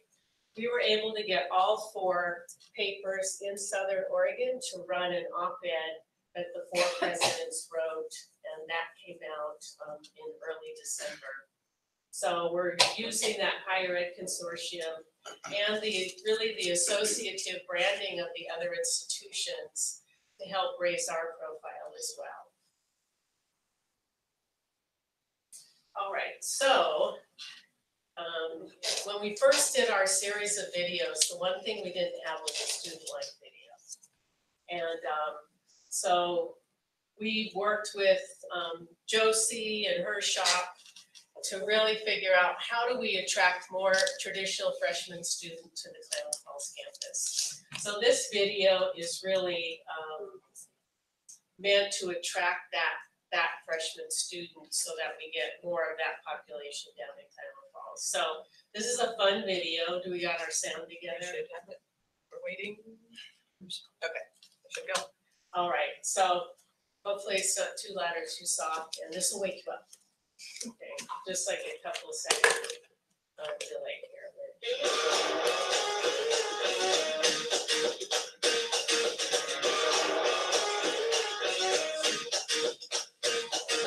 Everybody wants a little extra something. What you gonna do is go rise and don't sit down, keep moving on. You can do anything that you want in life. Let's get it started. So this ain't a good free. Are you ready to go? I think you're ready to go number 4. Let's get down to it. I can hear you talking, but I wanna see who's in it. Let's get down to it. I can hear you talking, but I wanna see who's in it. It's your moment, going, climbing down to the time. Prove it.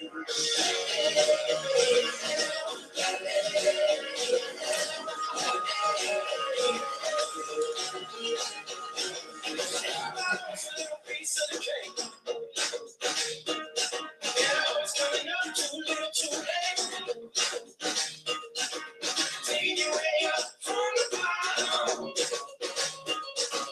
Hey, you, let's get started. This game ain't for the way we are. Let's get down to it. I can hear you talking, but I wanna see you listen. Let's get down to it. I can hear you talking, but I wanna see you move it. Let's get down to it. Let's get down to it. Let's get down to it. I can hear you talking, but I wanna see you move it. Let's get down to it. Let's get down to it.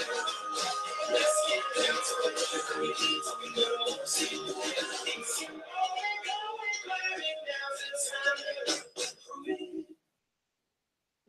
All right, don't you want to go live in residence halls? So that's how you get the seats. All right. I won't go through this, I just wanted to let you know that we are developing a series of indicators and measures that we can use to track our progress, both as leading and lagging indicators. So this is just a sample of 4 of those. We are developing those for every component within the strategic plan. And I think that's in your packet as well, that if you want to take a deeper look at it, happy to answer any questions, and we'll have the full number of those here by the end of the month. And this is also in your packet. I won't go through it, but there's 12 key areas that Marcopa covers at Oregon Tech. We are a service department for the entire institution. And so this was also for the university, so they know, hey, if I need XYZ, let me call Bob or Di or Ashley or Joel or whoever. So we have a great team. We're always pretty busy. We cover a lot of bases, have to, juggle lots of priorities. But we try to have a good time and do the best job that we can for the institution. So again, everything's about branding. If we don't have that strong brand, nothing else can really work for us within the institution. So it's not a short-term affair. It takes years to build your brand, but I think we've already made good progress. And with those indicators, we'll be able to see how well we're doing. There are some types of advertising that you can't track as well. For example, billboards and that type of thing. But we did a baseline study working with an outside research firm last year, and we can do that type of thing again in, every 3 to 5 years to kind of track where we sit with the general public in terms of what they know about Oregon Tech. So I will stop there and you can ask any questions that you have. Thank you, please. So but just a couple of comments and questions. So, and I remember, before you've talked about branding and marketing and how important that is, and the fact that outside of the Pacific Northwest, not very many people know who Oregon Tech is. So the first thing is, so branding and marketing. This might seem small, but I think we should think about what that means with branding. So for instance, there's a lot of things that you have on the table here. But some of the other things that we need that just gets the message out of Oregon Tech, about Oregon Tech and who we are. For instance, I have a nephew that is a student at Oregon Tech on the Klamath Falls campus. And so he's a sophomore there. And he's from Southern California, so I recruited him to attend Oregon Tech.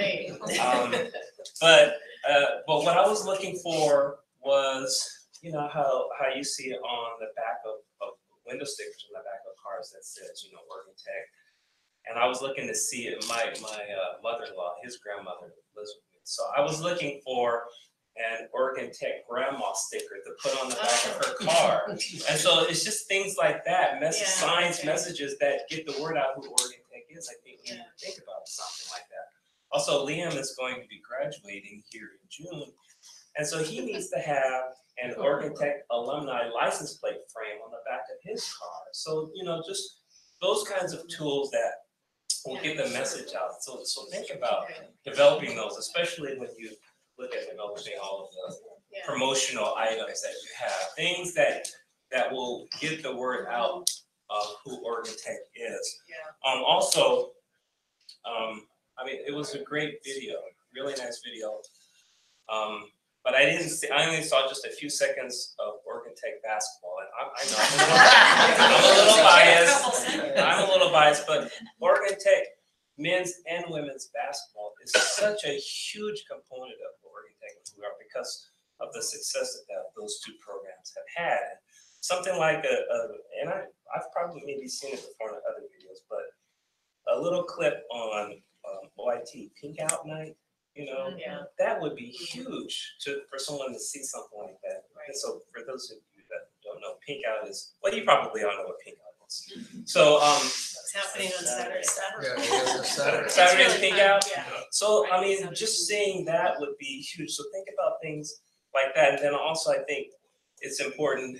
It's glad to hear that you're going to be updating the website and just being able to, especially for students. And we might have something like this already. Maybe Erica can attest to this, but a student being able to go into the website and pulling up a program that shows their progress in their degree pursuit.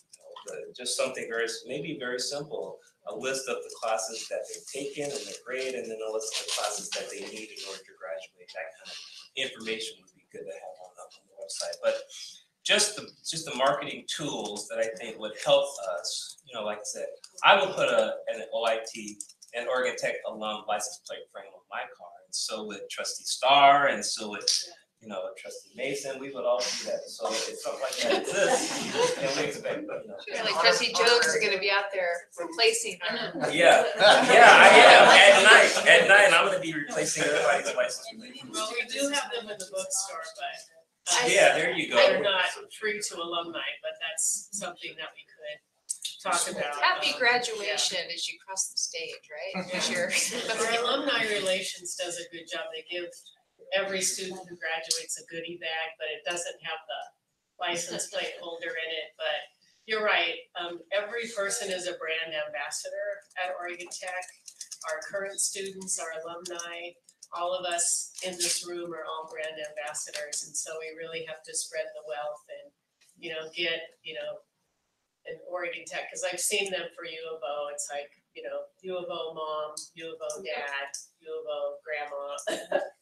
So, yeah, we can certainly do that. That's a very good idea.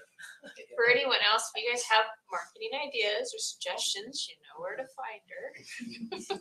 Yeah, and again, if anyone wants this opinion piece, and I do have a couple of the strategic plans, and we don't want to tip our hand too much, so I have confidential on this, and I'm also happy to email it as well. Perfect. Yeah. Madam Chair, yes, I just want to say, Di works tirelessly. All the presentations you see, she has never said no to any of us. She somehow finds time to make sure these presentations turn out sharp. So however tired she is, weekends, nights, she continues to produce phenomenally. So I want to thank Di publicly. Thank you. Okay, we are on the home stretch. And it looks like it stands, that I stand between you and dinner. Okay, 5.3, board and trustee evaluations. So, in 5 minutes, no, I'm kidding. If you remember, a little over a year ago, we had two of our folks, Vice Chair Sliwa at the time and Trustee Peterson, put together a list of questions. And we all had a chance to thoughtfully review and give feedback, and we used that to basically self-report on ourselves and look for opportunities to adjust how we're working, as the institution changes, we need to adapt to. So instead of trying to throw questionnaires at you without any time to think about it, the intent is to send out, I'm going to update it a little bit, but a similar set of questions that we had from last time.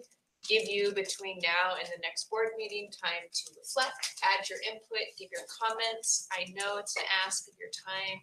I felt that the responses we got last time were very helpful, so hopefully you feel the same. It will take the time to do it. If you do not respond, she will be calling you, or because not everybody looks at their email as much as others of you do. So, and then at the next board meeting, that we'll be prepared to run through some of the themes, comments. So you know, we are continuing our self-evaluation process. Any questions on that? So what's our homework assignment?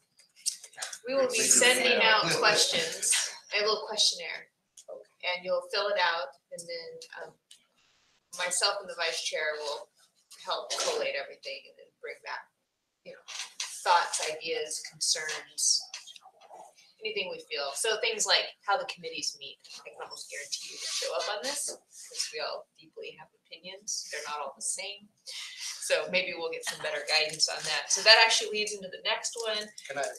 Can you think about using Survey Monkey so that we're making it more anonymous? I think that's what we did last time. Yeah, well, Survey Monkey. Yeah, I won't know which of you said what unless you self-report that it's you. Yeah, so we'll do that. If anybody wants to ahead of time in the next couple of weeks weigh in on the questions we're asking, please reach out to me. I'm happy to partner with you on it. Otherwise, Jessica and I'll do what we can. Related to that, the other topic is 5.4, that's board and committee meeting schedules. So the board is fairly split at the moment from what I can tell on whether meeting with the two, academic success and finance facilities in parallel, which means we can do an entire board meeting in one day like we are, or the benefits of having them all be sequential so that some of you can sit in on both of those, even if you're technically in the other one. But it means typically we end up in a day or a day and a half for board meetings. And it doesn't have to be one way or the other way. It doesn't mean every meeting has to be the same way.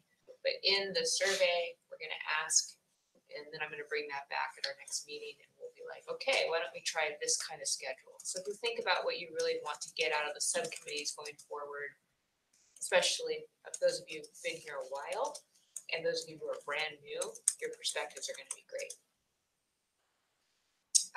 perhaps those meetings could actually get shorter and run, serially and still do it in a day if your subcommittees met between meetings. So there's a lot of knobs here to turn, but I don't want to make that decision alone. So it's much more, I open it up to the board to weigh in on the survey, what you want to do. So that's it on discussion items. Any comments on that last one? Other matters. So we do have one other matter. We need board trustee representation at 3 upcoming events. The first is in June 15th. That is the Klamath Falls commencement. The second is on June 16th, which is the paramedic graduation. Portland Metro. Thank you. Nice. Portland Metro graduation. And on the 18th of June, we have Boeing graduation. So is there anybody in the room today that just can't wait to put their hand up on one of those 3? Trustee McClure, do you want to explain what your last, since it was your first time being a spokesperson, was it very traumatic? It was easy cheesy, right? Actually, I'm already signed up. I know. Turned out to be quite nice. So I really enjoyed it. I went from just speaking on behalf of the board to kind of a little blended keynote address. They do that. Yeah. But Okay. it was good. Yeah, and I did the Portland Metro commencement a few years back.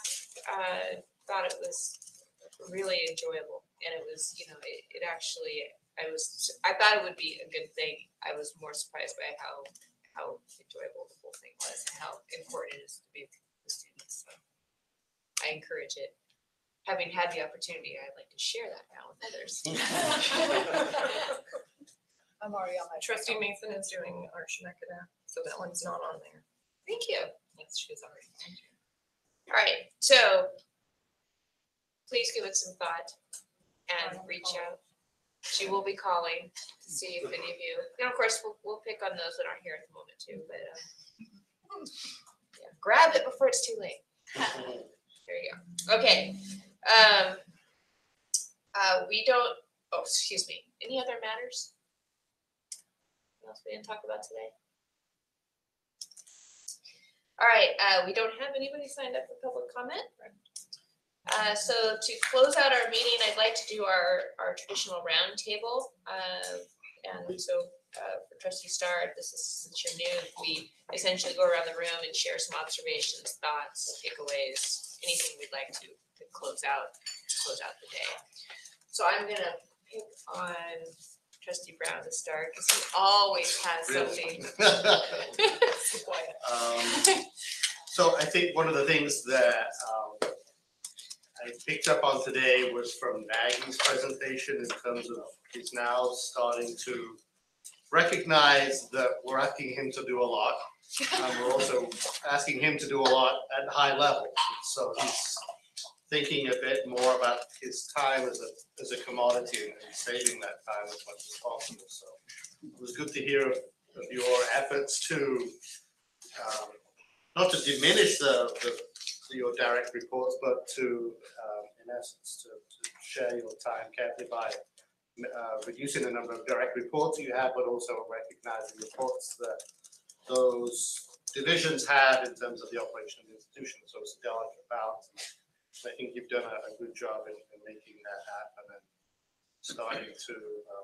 I'm starting to see a lot of synergy between the people with whom you're working and also a lot of excitement as well as buy-in, or as some people say, drinking the Kool-Aid, but that's not necessarily a good analogy. But I think that's a very positive thing. So as you know, one of the things I worry about is your mental health. So it's a question of taking care of yourself, not just in terms of taking care of the institution, but finding time for yourself and finding a good balance. So it's good that you're able to think more carefully about that and then able to think more strategically about the institution. Thank you. Trustee Minty Morris. I really appreciated hearing some of the successes around enrollment, around the fundraising efforts and the new cyber defense center. I mean, I just feel like today was filled with a lot of good news about things that we've been watching that are improving.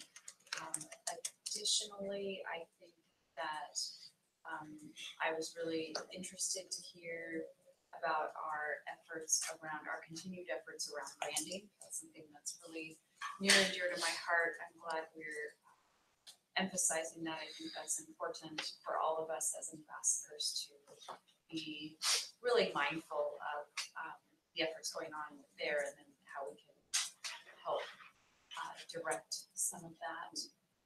And as we go into the legislative session, I'm really looking forward to spending even more time in Salem, where I'm doing my real life stuff and also hopefully being an ambassador for the university. And welcome to our new trustee, and also excited about Trustee Gomez, if she's still on the line, moving into a leadership role. I think that's really cool as well. Trustee Starr, yeah. Just one quick. So, you know, the marketing effort, the early numbers on enrollment, I love seeing leading and lagging indicators on what you're, you know, the different things that you're trying, and just so we can figure out early if it's working or not. Just great stuff, whether, you know, all the things that we saw. I guess one thing that's concerning to me was Terry's report around the faculty senate. So seems like there's a gap between our overall principles and what we're trying to do and understanding at the faculty level. So don't know what we can do about that, but I think we have to listen. So, but just, it was did kind of feel like a freshman at the senior prom, so thank you for making me feel welcome. So, You look beautiful. yeah. You know, I can count on. Thanks. Trustee Hill. As always, I feel really good about what our staff is doing, what the students are doing, what the faculty are doing, and I see people always going above and beyond. And I was really moved by Jamie's presentation. I think there's a lot that wasn't said. There's a lot going through my mind about experiences. I'm just going to be really honest that I felt like I would like to have seen more focus on what's the plan for making things better? Because I felt like people kept trying to, sorry, I don't want to be rude, but I felt like there was a desire to explain things away. And he was reporting what he was reporting based on, $104,000 or $104,000, I got paid, 104,000 EMS medical charts. So he was presenting us with real data. And I felt like there was a desire to explain away and not accept that this is a challenge that we need to address. And of course, Native Americans didn't come up high enough, and there's not enough of us to be included in the charts. But my brother is a 30-year emergency medical doctor. And I know what he's seen in different hospitals and with different health programs. So I felt like we need to be more open to sad or disappointing information and not try to explain it away. And that's just me. But I felt the need to say it because I'm still kind of processing my emotions from that. And Jeremy kind of made a joke about it, but the incident today in our committee meeting about using colonizing examples was also the kind of thing that I think about our students in classroom. I feel like we're not really in tune with what some of our students might be experiencing in classrooms. And I've had a couple of students talk to me, and as a board member, I feel like it's not my job to say faculty should do this or faculty should do that. But I don't know how we make the climate better in some ways that I'm aware that there's still issues there. I liked the comment about visiting classes, but I've not visited classes because I felt like as a board member, I don't want to be seen as a person who's trying to come in and, you know, I don't know, play an inappropriate role. So there's just a lot to think about today for me, or from today's meeting. And yet I am always so proud and so impressed about how people are going the extra yard to really serve the students. So I hope that doesn't just come across as a negative thing, that I felt like I should say those things, because if I don't, they'll just die without being voiced. So, Thank you. It's important. That's why we go around. Trustee Perry. Just a couple quick comments, I think. I thought the report was very interesting. It is sad. I think we're all just curious. I mean, you could do mass data collection, we're interested in interpreting the results, and I don't think that piece is quite ready yet. So it will be interesting to see in the future what interpretation comes out of those results, like why things are the way they are. And we just didn't have that information today. And yes, it is very sad. For the academic quality and student success meeting, I think sabbatical leave presentations were very well done, and they just continue to show that our professors and teachers at university need to keep taking these things, because it's important to refocus every now and again and just make sure you are following your purpose in life and doing what you're supposed to be doing. So that was good to hear. It was also good to hear about new programs being implemented at the school, and also a new way to get programs implemented faster at the school. Because I think in the changing job landscape, especially in the next 10 years or so, that's going to be really important. So that's all the comments I have to say. Well, I was fascinated, of course, by Jimmy Cannell's presentation, because spending 35 to 40 years in public health and addressing the social determinants of health and trying to figure out all of that. I have a different take on the question. I didn't feel like it was an attempt to try and explain things away, but to try and understand why, so that progress can be made correct. It's just a little bit piece. And also maybe one of the most important takeaways is I now know what an USC is.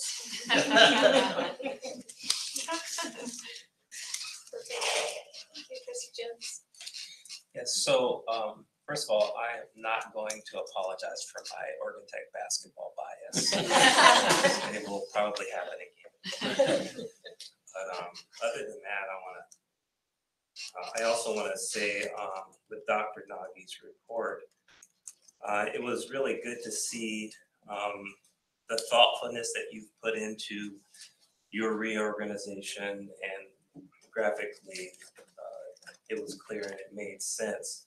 So I think that was good, and I support you on that 100%. And just the thoughtfulness that you put into also growing bench strength, I think is also important. So, you know, we talk about succession and empowering your team to step up and take on more responsibilities, which in turn helps you. So I want to congratulate you on that. And to just keep up your engagement with the faculty and with the administration staff. And it was good to hear that you try to go out and meet with those groups on a regular basis from what I'm hearing. So I don't have to encourage you to do that, because I know you will continue to do that. So those are all very positive. Encourage you to continue that. Thank you. I think the most exciting thing for me today was just being together as a group.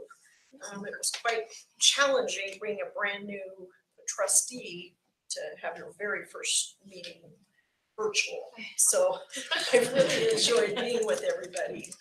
I'm really excited about the long-term strategic planning for the institution. I think that's a great step that we've needed. But I think being there, 18 years now, seeing the collaboration within our team, I've never seen it this high. Erica's group working with marketing, with Di. A lot of times we've been in our silos, and I think there's been tremendous progress made there. However, as a faculty member, I am concerned about faculty workload. I don't want to sugarcoat that. It's a serious issue that we face, and so I think there is work that we need to do there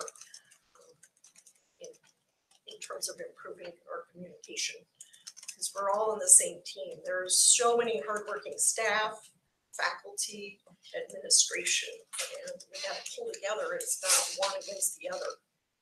So I'm looking forward to that. Dan. Thank you. Dr. Mackey, is there anything you'd like to say? Oh, hi, Dr. No, Trustee Stewart, please. I didn't see you back there. Stretching my back.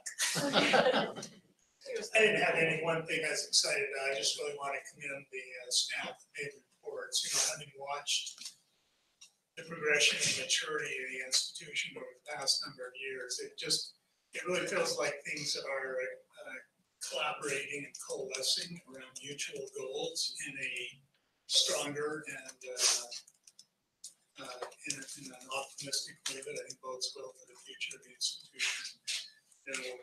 Branding, marketing, enrollment, financial performance, legislative issues.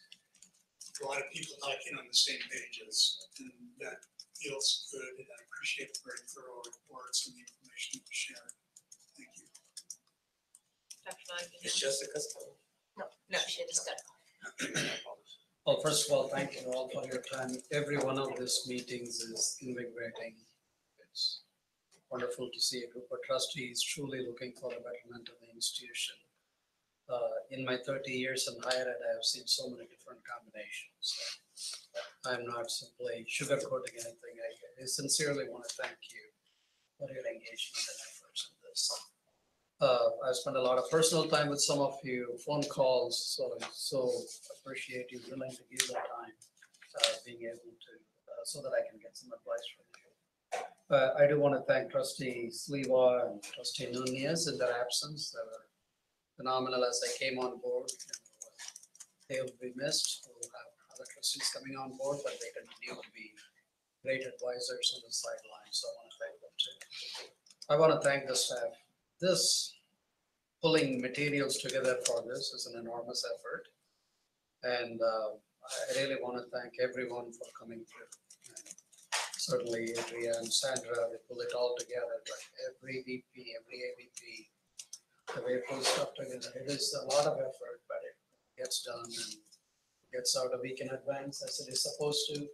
So I want to thank everyone for their extraordinary efforts.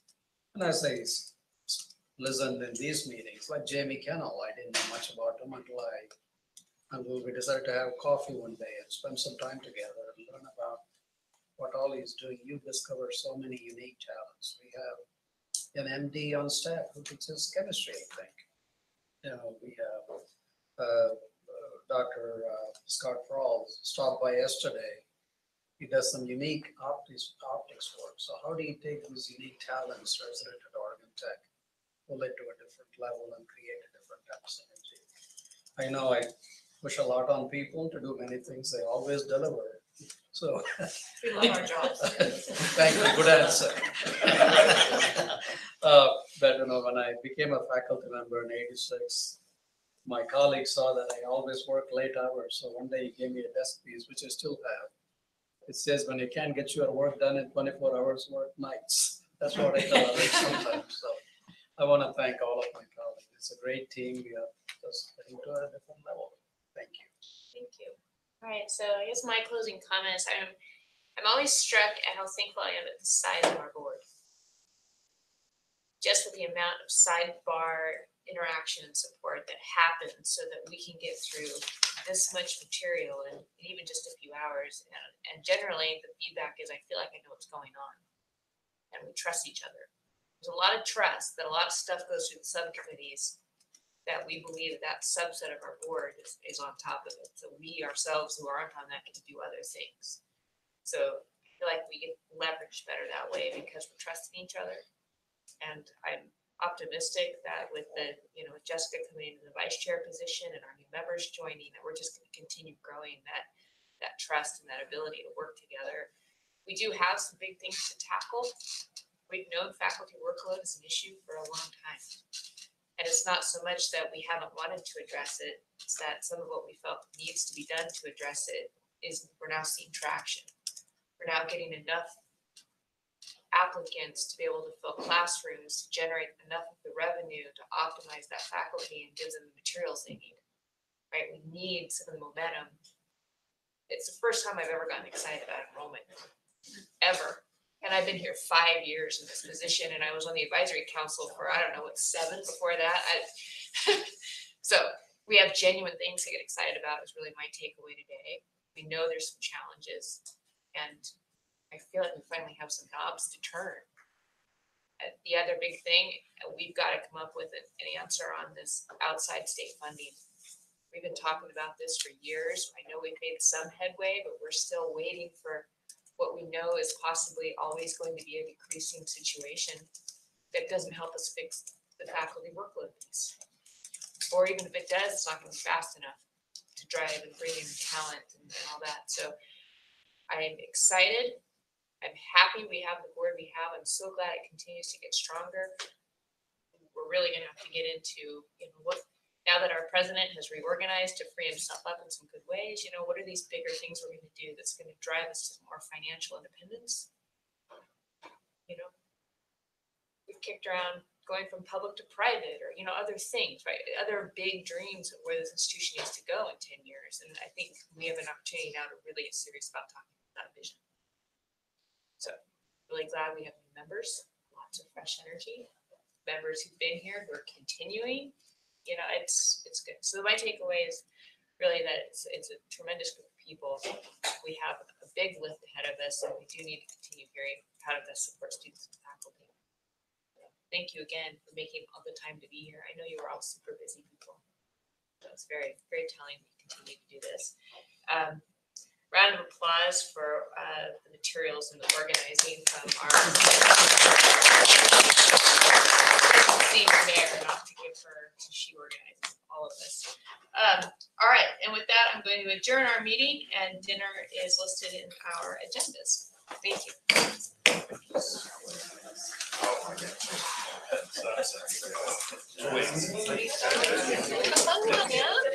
Yes. I mean, we actually.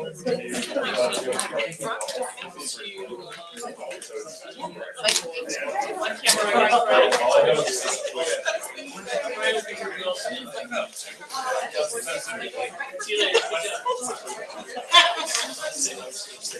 Like, taking two pictures sitting at your mother's dressing table where your feet go to the floor and you're trying to put on this, you know, that is how the works.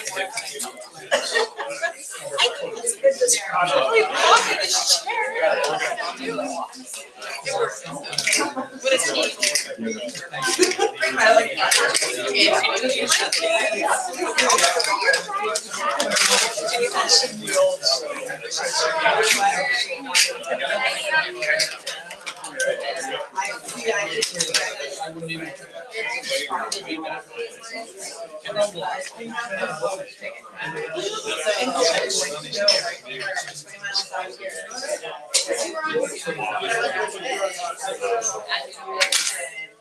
like